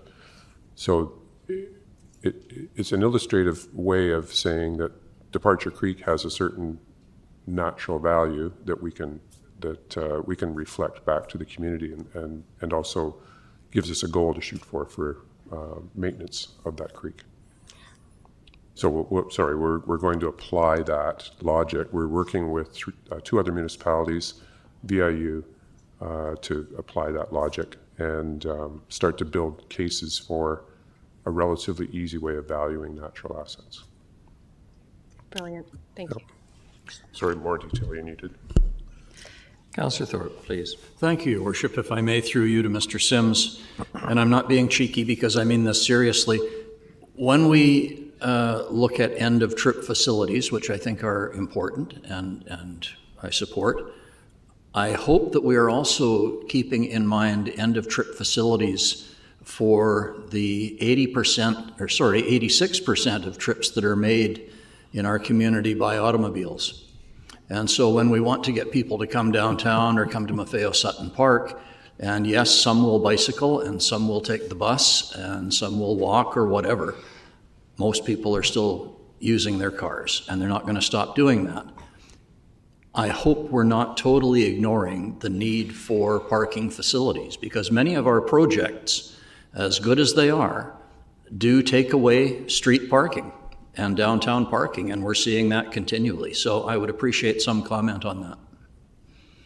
Your Worship, I think there was an allusion earlier to the work that's going on the parkades, and I think that's an example of making sure that those are assets, because that's what they are, they're physical assets that deliver the service of parking, that investment is appropriate and that those things are maintained and desirable by the public. And certainly the concern of street parking is a live one, especially in the downtown core where there's businesses and so on. And to take that away completely would, obviously not be acceptable to the public. And I think you've seen in the design commercial, there's a preservation of parking, but there's also an evolution of use that we can think about that commercial street serves a broader, more vibrant use than just having cars parking on a street, but not to ignore, so there's that fine balance to have. I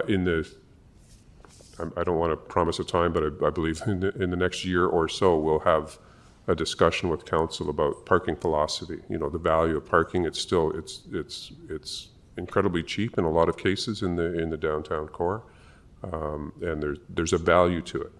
And the concept that you can start to have this philosophical discussion around the concept of the city, the taxpayer as a whole, providing paved parking spaces on the street, which is maybe fine in a business district, but when you start to get out into residential, is that where the community wishes to invest funds? So that's the park. There's a value to a parking spot, and is that value worth it? Is that where we should be putting money? That's a philosophical seed to plant, but again, in the downtown core, there's this whole sort of discussion around the use of parking. There's often, complaints that we can't find parking, which is not quite true. It may be directional signage and so on can help that sort of thing. So I hope that. No, I just wanted to flag that, and I appreciate your response, and I won't belabor it, Mr. Sims. And I agree, downtown parking is very reasonably priced, but I also hear continually from merchants that don't want to see it eroded and diminished much further. Thanks. Thank you. Ms. Mercer, please. So Ms. Fuller is able to answer a question regarding the unallocated pedestrian unallocated budget. So we have $300,000 in base budget per year, and in 21, 22, and 23, we bumped it up. You bumped it up to $1 million, and 21 and 23 were funded through the SIR reserve, and it was funded from Community Works in 2022. So that the bump up. So the final item relating to the green Nanaimo here that staff wanted to highlight is staff are continuing to review the potential for a change to the funding model with regards to stormwater utility.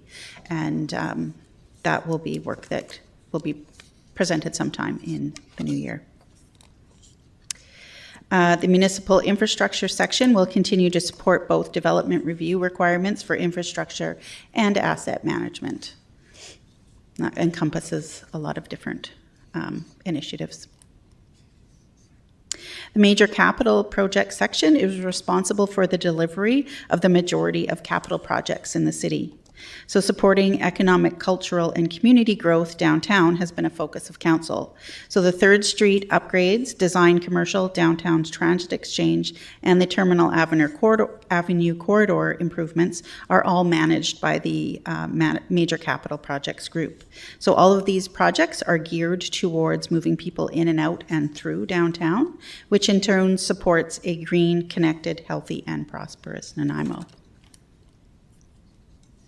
In addition to the regular infrastructure program, and the Major Capital Projects team provides project management to other departments as well. So some examples of 2024 projects are the Westwood Lake Park, Phase 2, the Harewood Centennial Park improvements, Loudon Park improvements, and the Stadium District.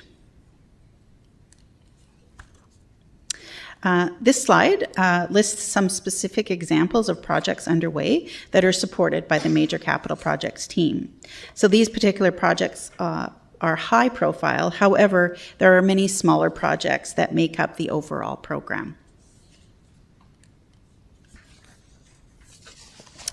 The Facilities Asset Management section is responsible for project planning, asset management, some capital project delivery, and energy and emission management within facilities. So in 2024, this group will be working on updating the green building policy. So the city has a green building policy that requires new buildings to target a LEED Gold standard. And given the changes in building code, emission reductions, and social priorities, this policy is due for an update. So potentially there may be a focus away from a proprietary standard to a more project-specific approach. So that's some ongoing work there. As well, they will be looking at corporate emissions targets. And to meet the city's emissions reduction targets, it is necessary to identify the most effective priorities for implementation, and work will continue throughout 2024 on this. Another area of focus for the Facility Asset Management team will be the Facility Asset Management Strategy. So this strategy considers both financial and non-financial attributes of corporate facilities. So non-financial attributes include health and safety, community impact, cultural and historic value, economic and climate impact, and are evaluated in accordance with priorities identified in the city plan and the integrated action plan, as well as council's strategic framework. Next, we have Public Works. So the city, through the solid waste management section of Public Works, provides weekly curbside collection of garbage, recycling, commingled kitchen yard waste, organic materials. So the team works on, will work on integrated action plan items that increase operational efficiencies by updating route planning and increasing capacity truck hoppers to minimize travel times. So as well, they will continue improving waste and recyclable reduction and contamination through public education. And that is something that has come up as we could be penalized for contamination. So public education will hopefully help with that. The city operates and manages a water supply and distribution system for consumption and fire protection to the residents and businesses of Nanaimo, Southwest Extension, Snuneymuxw First Nations. Councillor Kesselbrock has a question. Thanks, Your Worship. Through you, just on the last slide, I just was inquiring in terms of the public works there, the green priorities. I think it was priority 1 about the green. Next slide. It's the public works one. I'm going the wrong way. Okay. There we go. When could we expect an update on the sort of the development of the construction, recycling, deconstruction, and demolition bylaw?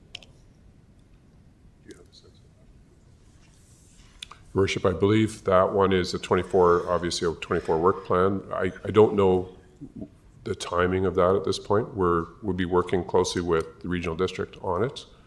Mr. Dallaron's off for an extended period at the moment, and that's one of his priorities. I think that we're also working. One of the other challenges that we're dealing with that I just wouldn't mind putting a little plug in is the challenge with Recycle BC and the need to take our paper products down to Chemainus. So we're looking at some options to ensure that we can continue to do that in a sustainable manner.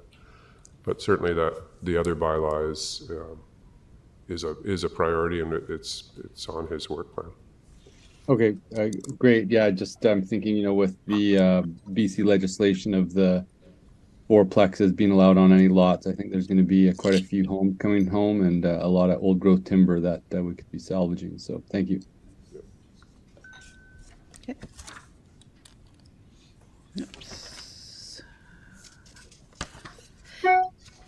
Okay, so the Water Supply and Distribution Department will continue to deliver initiatives that will ensure a consistent supply of clean, safe, and affordable drinking water while planning for growth, protecting the environment, managing aging infrastructure, and building resilience for climate change impacts. The city, through the sanitary sewer section of Public Works, provides and maintains a safe, healthy sanitary sewer collection system for residents, residential, multifamily, commercial, and industrial properties. So the department recognizes that climate change impacts will increase stormwater inflow and infiltration into the sewer system, and they will work to continue to identify the sources of the problems in support of the RDN's liquid waste management goals. Councillor Manley. Yeah, I'm curious through you about what the costs of the impact of climate change is having on the city. So, we've seen a couple of items pop up here where we're needing to mitigate, expand, stormwater systems, the Chase River watershed, other watersheds within the city. Do we have any kind of ballpark figure? Have we looked at that as a city about the impacts of climate change and what it's actually costing taxpayers? That's a really challenging one, Your Worship, to say what's the incremental cost. The city is, I don't need to repeat this to you, but since amalgamation, we've been trying to sort of fill in everything. That's everything from sidewalks to storm drains to sanitary sewers, and water mains, of course. So the incremental cost from, let's say in a storm sewer or a sanitary sewer, upsizing it or increasing the size of it is hard to peg down or pin down, because it's an evolving science. As we go, we've made allowances in our engineering standards and in our designs to have a larger pipe, because we think, the rainfall intensity is going to be 20% more than it is currently. So could you say 20% of, no, it's still an incremental asset management driven approach. So it's really hard. I'm just trying to say it's like kind of nailing Jello to a wall to do that. Where you see the cost is where you may have risks, or you can start to assume that if there's flooding, then you can start to put a value on infrastructure and private properties that may be impacted. So but that exercise hasn't been done at this point. Are we tracking? Except in a few small locations. Are we tracking costs as we go, like through that process of creating greater capacity for our stormwater systems? Certainly we are, Your Worship. Every single project that comes in is tracked for cost, and so we have each project, and that helps inform the general cost. So this is how we make up numbers like $2,000 a linear meter for sidewalks. It's based on the actual construction projects.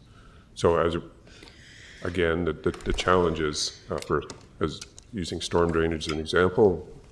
Back in my day, when I did capital planning, it was a few $100 a linear meter for a storm drain. A standard size 600 millimeter diameter storm drain. Now it's a few thousand. So is that climate change? Is that an increase, or is it just simply inflation? And that's the challenge that we that we get into, and we try to figure that out. I'm sure some smart minds have done it, and there's maybe there's a means of applying it to our infrastructure, and that's something that we can look into. Yeah, I'm just curious if we're having storm drains that are being overwhelmed by extreme weather events, and if that's an increasing incidents, and that we're actually planning around those things now, then there might be a price tag that could be put on it.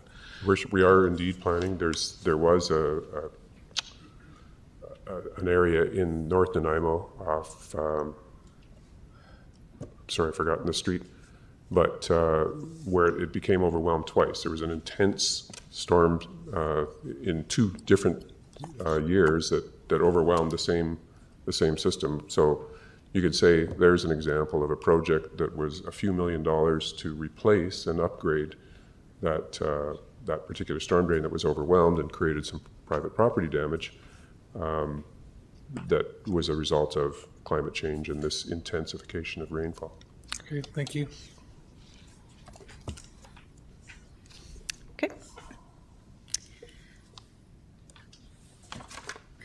So the drainage section is responsible for infrastructure such as pipes, ditches, culverts, catch basins, and detention ponds to convey rainwater to natural water bodies. So in 2024, the drainage section's main goals are reducing sedimentation loading into sensitive streams, flood protection, and enhancing fish habitat in critical areas for net gains. And the last section in Public Works is the fleet section, and they provide support, oversight, and maintenance of the city's transportation and mobile equipment inventory. So in 2024, the fleet section will look to complete an electrification study and implement feasible EV fleet replacements where possible, including EV station chargers on buildings and small equipment. And that's the end of the Public Works section, and I'll just stop for a minute and have Ms. Gurry pop in on the schedule. Thank you, Ms. Mercer. So, Your Worship, it is kind of a key or a good time for the lunch break, which has arrived, and it is scheduled from 12 to 1. I'm not sure if council would like to maybe shorten that and get back to it a little bit earlier, so that would be your call. So are you thinking 12:30, 12:45? I get the sense everyone would rather have a quick lunch, so does 12:30 work for everybody? Okay, so yes, there is lunch for council, and we can come back at 12:30. And just for those that may be able to hear on live stream now, which should be everybody, we aren't going to be able to get back Mr. Lindsay's excellent presentation from this morning. So I know. So he's agreed to redo it at the December 4th E-Town Hall as well, so the public can see it. So Mr. Harding offered to jump in and do it for him as well, or do a video, or But yes, Mr. Lindsay's graciously decided that he will do that. So my apologies to those that were trying to hear and watch him. He will be redoing it then. Thank The you. moving lip, once having spoke, moves on. Ah, well, Mr. Lindsay.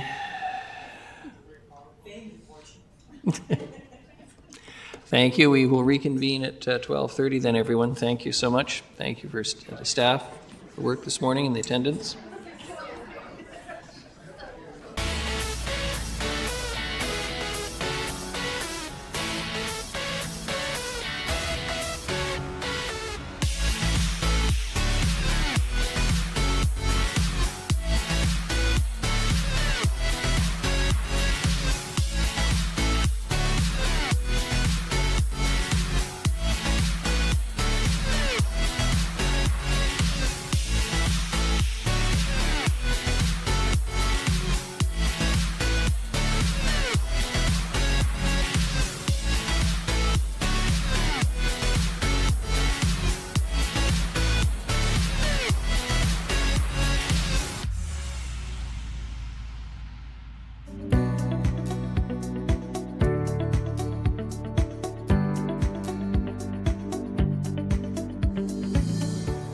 This is a plug catch basin. We have 10,000 plus of these in the city of Nanaimo with over 600 kilometers of road. Maintenance staff can't be everywhere at once. So we don't ask a lot for the city of Nanaimo residents, but if they know that they have one of these catch basins, clear it off with a shovel or a rake. Do not use your hands. If this gets plugged, you could ultimately flood a neighbor around the corner, flood a road, which is prone to hydroplaning. And if you're lucky enough that you have a green bin, by all means, throw the compost into the green bin. And if you don't, throw it into a composting pile. It's just gonna make a lot of the roads much more clear once we have the debris lifted off. During a snow event, the catch basin can be plugged with snow. The resident knows the proximity of the catch basin, by all means, grab a shovel or a rake, don't use your hands, and clear it off again. This is ultimately gonna save you from flooding, the road, or your neighbor. You know, as much as we want help cleaning the plug catch basins off, please do not assist us by trying to unplug a culvert. Call the city yard. They have 24/7 service. It's 250-758-5222. And also there is sandbags and sand available. Just bring a shovel.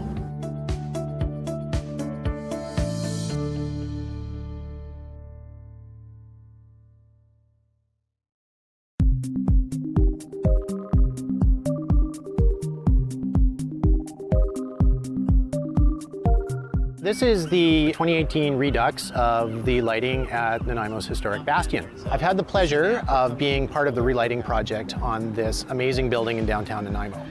So what we did is we've replaced the original high pressure sodium lights, which basically did an okay job of lighting up the bottom 10 feet of the building, and replaced them with modern LED lighting that has the capacity to change color.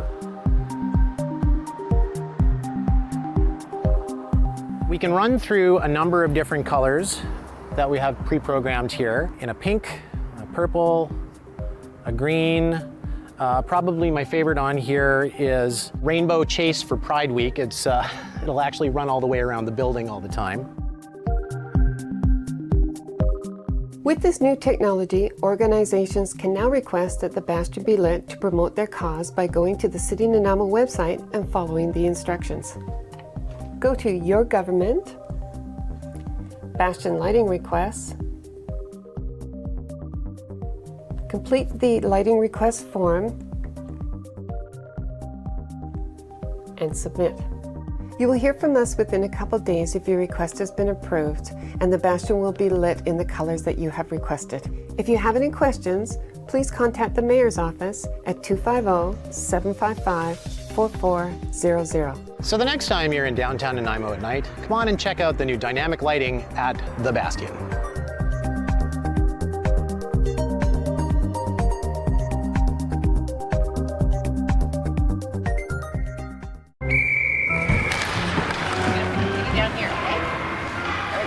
Oh, hey, Tiana. Hey.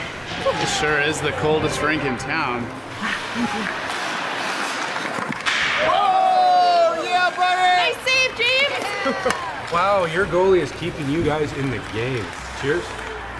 Oh, man, that's hot. Sorry, that's the way I like it. Oh. Go, go, go, go, go, go!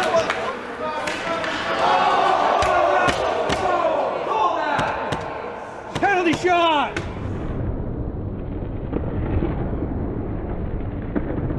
Scalds from hot drinks are a leading cause of hospitalization for children under 5. 2 minutes, stand in the front, unsportsmanlike conduct. Hot tea and coffee will cause serious burns to a child in less than a second. Got a kid? Use the lid.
Welcome to the city's South Fork water treatment plant. This is where we take water that we would collect in our lakes and rivers, pipe it, we filter it and treat it before we send it off to the city's distribution system in your taps. This facility actually does a better job than most home filtration systems. The water that comes into your home that you use every day, that you bathe in every day, that you wash your clothes in every day, is cleaner than anything you can get anywhere. Here you see filtration in action. It's kind of like watching paint dry. There's nothing to really see. But if you look in the tank, you'll see the froth on the top. That's dissolved organic matter, and when we aerate the tank, that froths up, and that's why that's up there. We take all the little particles, all the organic matter, any insects or bugs that might be in the water, and pathogens that we're trying to filter out, they're all gone. We filter the water using a series of membranes. So what we're looking at here is a membrane filtration module. So when I talk about the membranes filtering the water, this is what we're filtering the water with. And while you might think that the water flows through like the baleen of a whale, it's not true. These are hollow fiber membranes. So each of these little tiny strands are hollow, just like a shoelace. And the membrane is wrapped around the outside of these tiny little hollow fibers. So these sit in a bath of water, raw water, and then we pull the water through the wall of the straw or the shoelace, and then it travels along and it collects in this vessel at the end here. And this hole at the end is where we pull the water out. And the membranes are like an almost impermeable waterproof layer that we pull the water through. So now we're just left with clean, pure drinking water. Take care.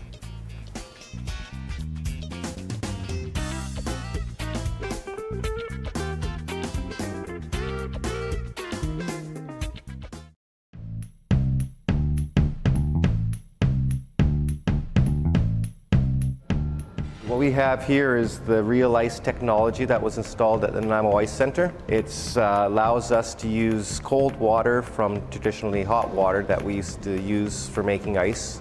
Basically, the water will come in through the bottom, go in through a vortex idea, making the air bubbles microscopic in size, which makes a better, more dense sheet of ice. Differences that you'll see with the real ice is there's less snow developed, so that's easier for cleaning, and also it's a denser, harder, clear ice.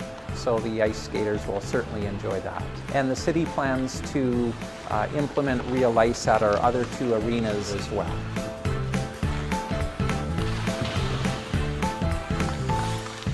Some of the other efficiencies we've implemented in this facility are LED lights in some areas, and we've also, in the last few years, installed a higher efficiency refrigeration system, which lowers our energy costs. Both Zambonis at our facility are now electrically operated, so there's no harmful emissions, and they're very quiet as well. So what this means for the city is that we're able to use less energy and also reduce the amount of greenhouse gas emissions, which is more beneficial to the environment.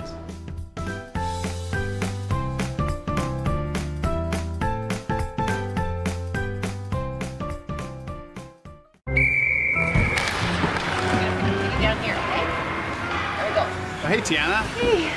This sure is the coldest rink in town. Whoa! Yeah, buddy! Nice save, James! Wow, your goalie is keeping you guys in the game. Cheers. Oh, man, that's hot. Sorry, that's the way I like it. Oh. Go, go, go, go, go,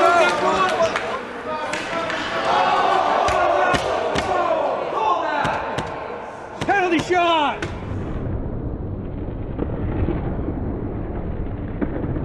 Scalds from hot drinks are a leading cause of hospitalization for children under 5.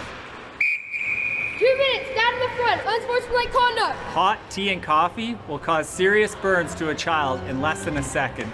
Got it, kid? Use the lid.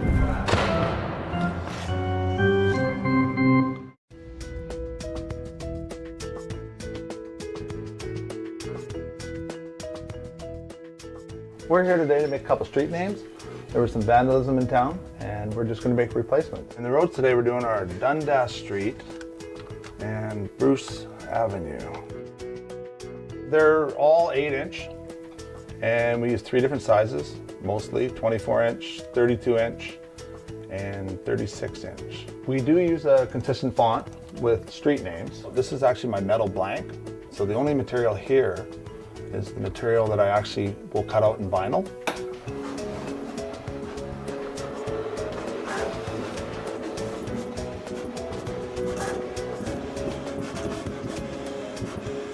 From here, we have to take out the vinyl that's not needed, which is the outer. So all we want to do is save the inside borders. From here, we actually have to put a transfer tape on it.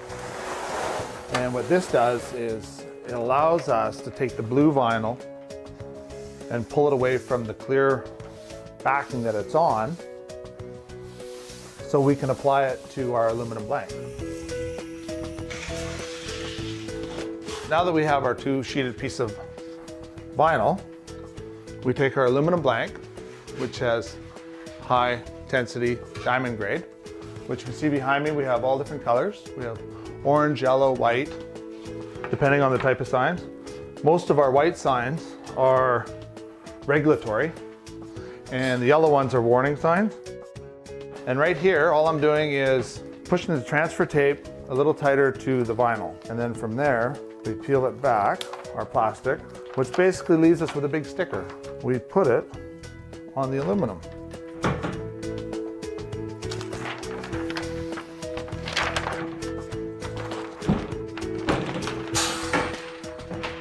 And when we're done here, we take our transfer tape off, and as you can see, we're left with Dundas.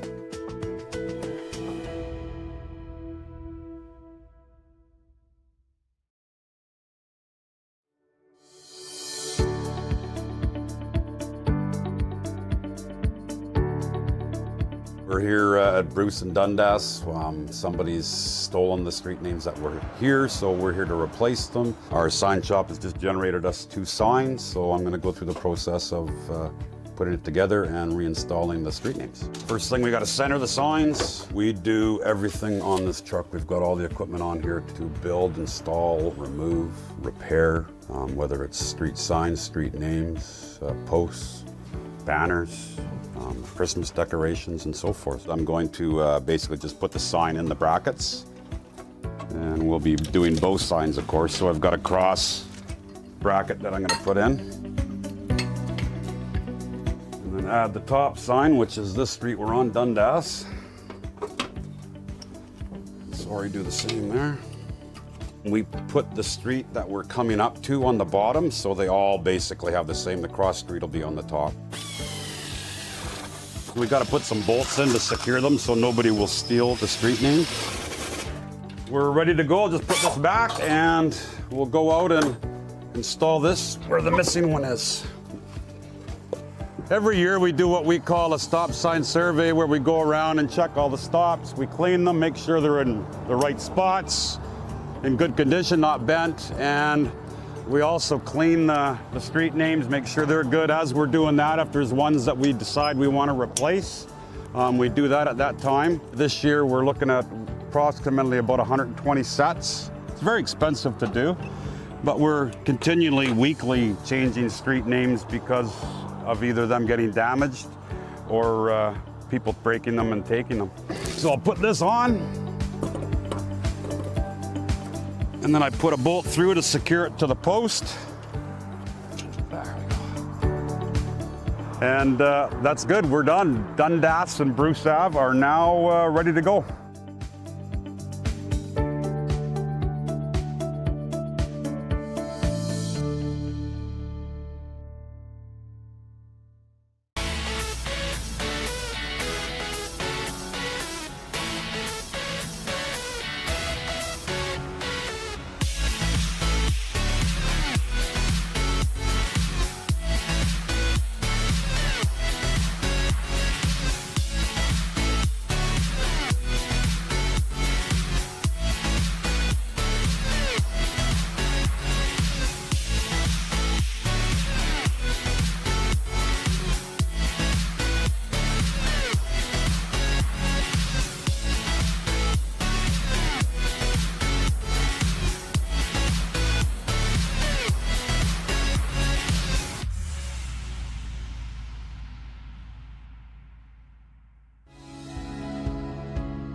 Thanks, everyone. Ms. Mercer, please, we're back to your show. Back to the show. Okay. And we can hear you, and hopefully you'll be recorded and remembered. Yeah. So before I get into the key initiatives for Nanaimo Fire Rescue, I did want to make one correction. So when we were talking about budget drivers, and Councillor Perino asked what was, I believe it was Councillor Perino that asked the portion that was allocated for fire. So I had said that the IAF budgeted increase was $3.2 million of that increase, which is correct. The IAFF, we did the portion that we of the increase is 3.2. However, we did have some contingency budgeted in 2023. So the driver amount for 2024 is 2.3 because we had some budgeted, it offsets the actual increased cost. So the driver of the IAFF wage and benefit portion of the increase is 2.3 million.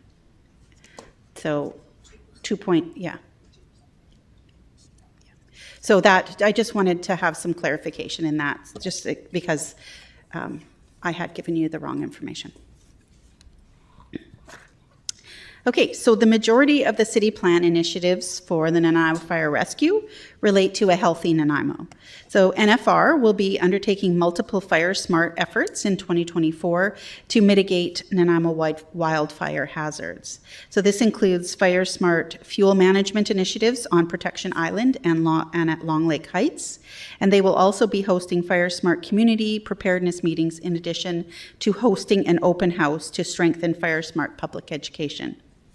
NFR trainers will also be attending the Wildfire Urban Interface Symposium to become more operationally prepared, and will be building a structural sprinkler protection unit to better protect the community in the event of a wildfire. NFR will continue to implement the recommendations from the Fire Loss Prevention Division Consultants Review and strengthen public safety through preventative measures, including the inspection of commercial and public buildings, building plan checks, business license inspection, fire safety plan reviews, fire code and bylaw enforcement, and public education and fire investigations. The City of Nanaimo's emergency program manager is overseeing a new hazard risk vulnerability assessment that will examine Nanaimo's wildfire hazards as related to climate change, amongst other risk assessments. Nanaimo Fire Rescue proudly supports building community relationships and strengthening public safety through initiatives such as bystander CPR, smoke alarm saves lives, Fire Smart, and Take Home Naloxone. NFR will continue to build capacity and resilience to serve the community through the Fire Master Plan and implement key initiatives such as recruiting 20 new firefighters, renovations on existing facilities to accommodate growth, and strategically planning for ongoing community growth. So if you remember, there will be 20 firefighters that come on in 2025, and recruitment will happen in 2024. Councillor Hemmons has a question. Thank you, Your Worship. On that slide, Phase 2, Station 2, 3, and 4 renovations, those aren't taking place in 2024. We're just saying we're planning for those. Those will be, those are part of, okay. Chief Doyle will speak to that because he's on top of what's going in what year. Good afternoon. Through your worship, Councillor Hemmons. The phase 2 renovations will be occurring in 2024. That includes renovations station 2, 3, and 4 to accommodate the recruitment of the 20 firefighters in 24, so that it's ready to, so that the system's ready to be operational at the beginning of 2025. Okay, thank you. So to accommodate the firefighters, right? I'd forgotten that that was part of it, that we needed to create space for them. Okay. There's $695,000 budgeted in 2024 for that. Thank you. And Councillor Perino. Thank you, Your Worship. Just a very quick question for Chief Doyle. The new firefighters, they'll come in 2025. Is that the same August? Is that generally when they come? Because it affects our budget then. January 1st. Are they coming January? Through your worship, Councillor Perino, The new firefighters will actually begin on January 1st, so that's when their training will begin. They'll become operational at the end of the first quarter. They'll take approximately 6 to 8 weeks to come online. Yeah. Yeah, hence the renovations next year. Yeah, makes sense. Thank you. I should add, through your worship, to Councillor Hemmons, and the bulk of the renovations are made up of our classrooms displaced at Station 2 by the accommodating just growth. So we're putting a portable classroom at the training center to accommodate growth. So. Wow. Okay. Very good. Thank you. Ms. Mercer, back to you. Thank you. So NFR will endeavour to enhance governance and corporate excellence through the Vancouver Island Emergency Response Academy, or VIERA. So VIERA is a learning institution, pardon me, servicing over 280 fire departments and reduces the cost required training for our own Nanaimo firefighters. So currently, customers are mainly in British Columbia. However, VIERA is beginning to gain customers from outside the province. And as a bonus to VIERA, the revenues that VIERA generates helps to offset some of the operating costs within the NFR department. Really quickly. Councillor Manley? Your worship, through you, can you tell me what the income is from VIERA? And that's part of this plan too for the Nanaimo Operations Center, right? To upgrade facilities for this training facility, which actually brings in funding to the community for training other fire departments, correct? I can speak to the use of through your worship, Councillor Manley, I can speak of the use of the training center, and I'll defer to Ms. Fulla on the overall budget implications. But in terms of the use of the training center, most of our business is done elsewhere. Actually, the lion's share of our business is done elsewhere in other communities. It includes evaluations and training. We have partnerships with the Comox Live Fire Center.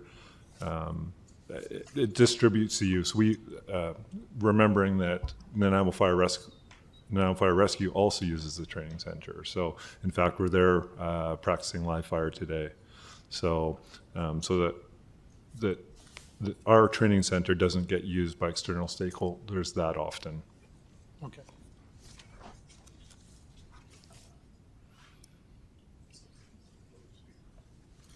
Mr. Sims. Thanks, Your Worship.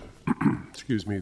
Just the relation between the Operations Center and the Fire Training Center is such that the Fire Training Center currently uses wood pallets, essentially, which creates quite a bit of smoke. It interferes with the staff at the Public Works Yard as it is, but there's been sort of an ongoing relationship between the two parties just to say we're burning today, and so some adjustments are made. With the Operations Center master plan shifting the fleet, the garage, the shop down close to the fire training tower, and I think that the tendency in North America with training, live fire training, to shift to natural gas, we're getting away from burning wood, which will create a healthier environment, not only for the trainees, but also for the adjacent public works staff. So that's the main focus on why that's connected. We're sort of using the project, if I can use that word, to upgrade the fire training center to a better. The chief can tell you what class of training facility that might be, but it's a better level of service for the live fire. And through your worship, Councillor Manley, I apologize, I missed the second part of your question there with the Operations Center. So Mr. Sims is correct. We would be, as part of that, converting from Class A, which is essentially wood burning, which creates a lot of carcinogens and smoke, to a Class B training facility. So similar to Vancouver Fire's training center and pretty much most other modern fire centers that are built in this era.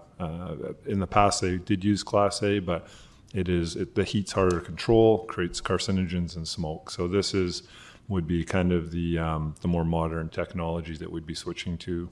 So it'd be less impact on the firefighters and less impact on public works because it doesn't generate nearly any smoke. And that facility is used mainly by our fire department, but is it also used by external fire departments as part of Viera? Again, through your worship, no, not. It's mainly Nanaimo Fire Rescue. Okay. And then I was just curious about how much income we get from Viera. We have that amount. So, through your worship to Councillor Manley. So for 2024, we have budgeted $900,000 in revenue generated through Viera, and that leaves about $50,000 to offset other costs within NFR itself. So there's a bit of a surplus from Viera that does offset other costs in the department. Okay, thank you. Yeah. Please continue. Okay, so Nanaimo Fire Rescue will take a key role in carrying out all the capital projects relating to their department in 2024. So we've just spoken about a few of them, and this slide lists some of the projects that will be undertaken.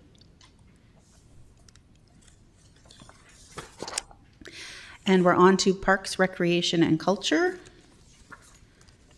So we'll start with Facility and Park Operations. So facility operations oversees the overall care and maintenance of many of the city-owned facilities.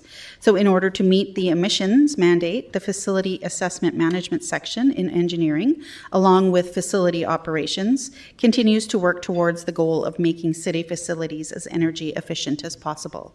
So city facilities have been assessed and energy efficiencies have been applied where possible. So we'll continue to look for efficiencies where we can find them. Oh, and I forgot to advance the slide again. And these are, a couple of these priorities are, you'll see those from the engineering section as they are overlapping priorities. Using the Rick Hansen Foundation assessment of facilities, staff will implement recommended improvements while being mindful of the needs and suggestions from the Advisory Committee on Accessibility and Inclusiveness, and this supports the Nanaimo plan goal of an empowered Nanaimo. In support of a healthy Nanaimo, facility operations will play an active role in the South End Community Centre project. The facilities lens will focus on the mechanical structural accessibility requirements of the facility, as well as efficiency and functionality for operational needs. Through proper preventative maintenance and regular maintenance, facility operations will ensure city facilities are safe, well-maintained, and accessible to all patrons. The CAMS project, or the Capital Asset Management System project, will be implemented for city facilities in 2024. The immediate benefit will be consistent and correct life cycle data, timely, efficient, and trackable work order system, and inventory control leading to financial efficiencies. And both of these align with Council's strategic framework. Several exciting and impactful projects are in progress that will improve city facilities and provide quality facilities that create positive, meaningful experiences for patrons and staff. And a couple examples of these are improvements to the Quinnistuck Stadium, bleachers and media booth, as well as mechanical and electrical system improvements at facilities. Park Operations oversees the care and maintenance of all city-owned parkland, multi-use trail systems, and outdoor activity venues. So Parks Op work in Buttertubs Marsh sees that the city provides a beautiful and safe space to recreate while minimizing impacts to environment. The partnership with Nature's Trust, Ducks Unlimited, and a number of dedicated community groups focus on habitat restoration and includes invasive species removal and enhancement of the nesting habitat for the western painted turtle. Park Ops plans to continue the adoption and formalization of existing trails at Westwood Lake Park to increase safety and wayfinding. So this work can expand to create new and more diverse trails. And there is an opportunity here to grow the city's adaptive trail network. So later you will hear about the Westwood Lake Park Amenity Improvements Project, which will help achieve the goal of reducing conflict between bikes and cars in the area between First and Second Beach. Councillor Hemmons has a question. Sorry, I didn't mean to interrupt. I'm curious about something on this slide, and personal curiosity. Thank you, Mr. Harding. We want to consider conflict reduction routes and techniques for mountain bikers at First and Second Beach at Westwood Lake, and I'm curious what that could look like. Thank you, Councillor Hemmons. We're still working on the design with that, but we knew when doing our public consultation with all the user groups, the conflict between the mountain bikers and users, everyone realizes that there's a problem there. So we're trying to find ways how to separate. So one longer term option is actually maybe focusing more on West Road, Arbit Road entrance, maybe more of a mountain bike entrance, and maybe First Beach, more runners, walkers, swimmers, boaters, trying to find ways to separate where possible. Yeah, thank you. I appreciate that, and I'm curious because I'm a mountain biker who parks at Arbit, and that conflict still exists because you still need to take the walkway to get back to Arbit. So I'm just, and it's so constrained there physically. I'm curious. I'll just be really curious to see this fleshed out a bit. And this project won't solve everything, but we actually just had a meeting last week with the Mountain Bike Club, looking at, again, some opportunities of headlands to mountain biking, where we can put them throughout the community that would maybe distribute some of the use around. Thank you. Yeah. Okay, so the park section will continue to support the role parks play in sustainable food production and how the city plans to continue to support growth of that by working with community groups and acquiring more land. So these items support the city plan goal of a connected and a healthy Nanaimo. Parks Op has experienced considerable success with the Beach Access MAP program and would like to expand this to new locations, including Westwood Lake Park and Swayalana Lagoon. And this supports the Integrated Action Plan number 124.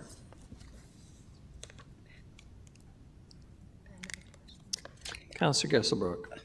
Okay, it's good because the clicker isn't working. Thanks, Chair. Your Worship, through you, just to staff, I was just curious if one of the items was end of trip facilities earlier on, and that was sort of public works, and then there's this improvement to the Parks Trail, and there's mention of single track for Westwood Lake. And I'm just curious, has there been any consideration to like mountain bike cleaning facilities? That's something that does come up all the time. And I'm just curious if that's something that we've considered installing and part of the plans that were described. Thank you, Worship, the Councillor Gesselbrook. So there is one now at Westwood. And as we, again, one of the discussions when we do the overall update to Westwood, do we put that back there, a wash station at that location, which would encourage more mountain bikes, or do we put a wash station at different locations? So, but absolutely, we know the wash stations and even those little repair units that we've done. We put a repair unit at Stevie Smith, and we did have one at Westwood, and I think it's still there. So absolutely, we see those in other communities, and they're very popular. Great. The one at Westwood, is it currently up, or was it taken down for the upgrades? I'll have to get back to you on that. I believe it might be down right now. I'll have to get back to council on that. Okay, yeah, I don't recall seeing it, but I could have missed it. Thank you.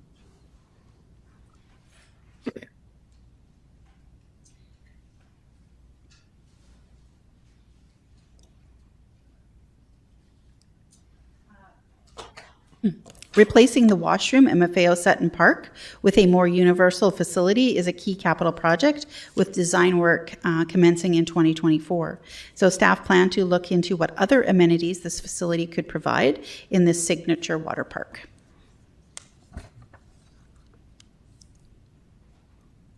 Park staff continue to focus on the provision of spaces that are safe, inviting, and fun to be in. Cleanliness of parks space is a collaborative effort between parks, the Public Works Clean Team, and Bylaw Services. As well, natural area management is a developing area for parks operations, with over 80% of the city's parkland being natural areas. And Park Ops knows the value of these spaces to the community, and the department's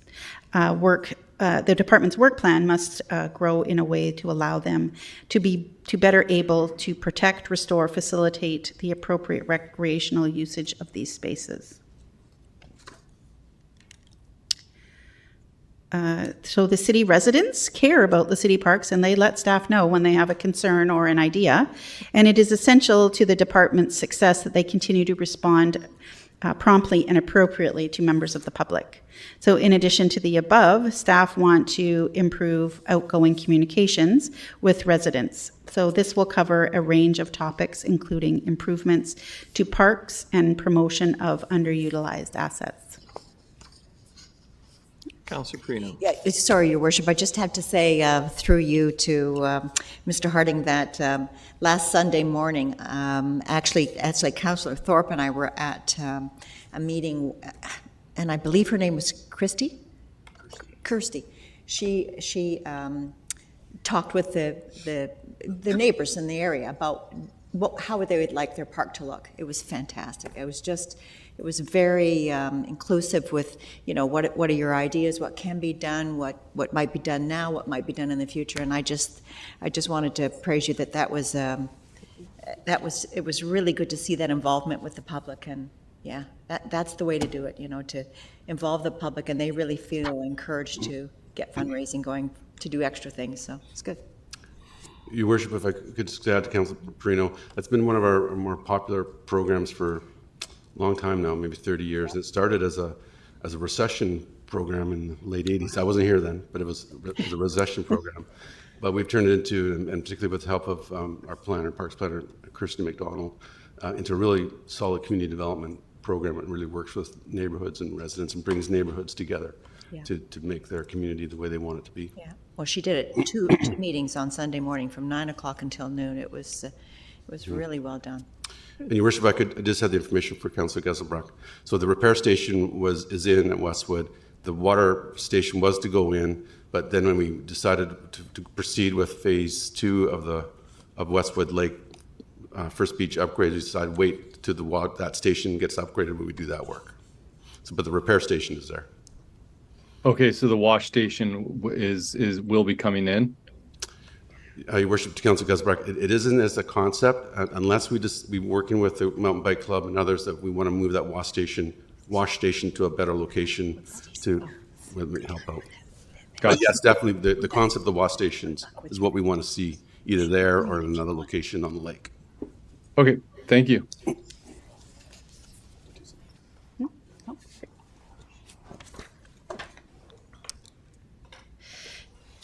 So in 2024, the Parks section will deliver a number of very exciting capital projects that will be of major benefit to the community. So a couple of examples are phase 1 of the Westwood Lake Park Improvement Project. And in 2023, this saw improvements to access to the front of the park. And in 2024, for phase 2, it will build on that success by delivering amenity improvements, including a larger beach area, a new universal washroom, and an improved beach and water access for all.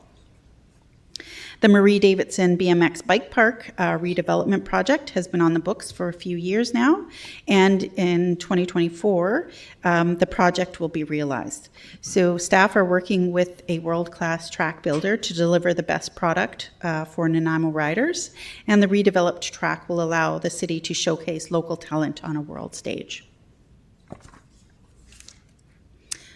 And now we're on to recreation and culture. So the recreation and culture focus on individual and community wellness through program service delivery, program development, community special event implementation, and the provision of recreation and culture facilities and amenities. So like noted previously on the facility operations section, recreation and culture is also involved in the development of the South End Community Centre and will focus on the design and community engagement components of the project. Another key initiative for 2024 is the continuation of the implementation of the sponsorship, advertising, and naming rights policy as directed by Council with the development of a pilot sponsorship project within the Stadium District. Supporting equitable access for children, youth, and families in city recreation facilities is supported as Recreation continues to roll out the recommendations from the 2020 LEAP review. Now, LEAP stands for Leisure Economic Access Pass, and they will be piloting. So the 2020 LEAP review, piloting a referral agency partnership with Big Brothers and Big Sisters, as well as working with cultural partners to secure the LEAP clients to the Nanaimo Museum and Nanaimo Art Gallery.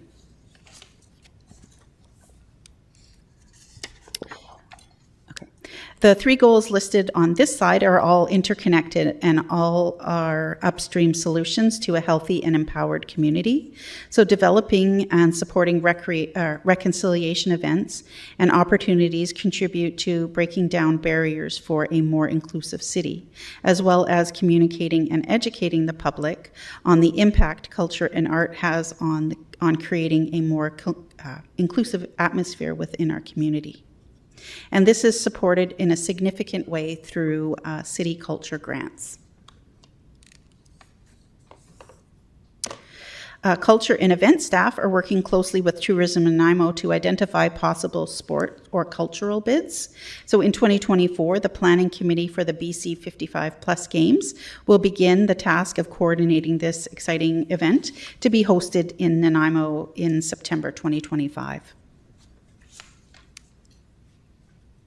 Recreation and culture is now being recognized as a key solution to health and well-being, and staff are working are now at the table collaborating with Island Health, Nanaimo Division of Family Practice, and the Vancouver Island University to implement a number of health-based initiatives such as the recreation prescription, social prescribing, group medical visits, and the Orange Bench. Recreation and culture coordinators are looking into non-traditional programming spaces to offer events and activities. These would include parks and open spaces, Vancouver Island Conference Centre, and school district facilities.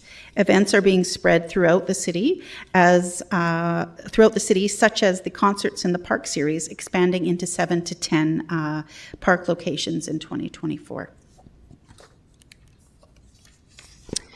Culture and event staff will be bringing a report to Council in December with information compiled from a year of operating the OV Arts Centre and information from the community engagement sessions with the culture community. So options for future funding models will be provided at that time.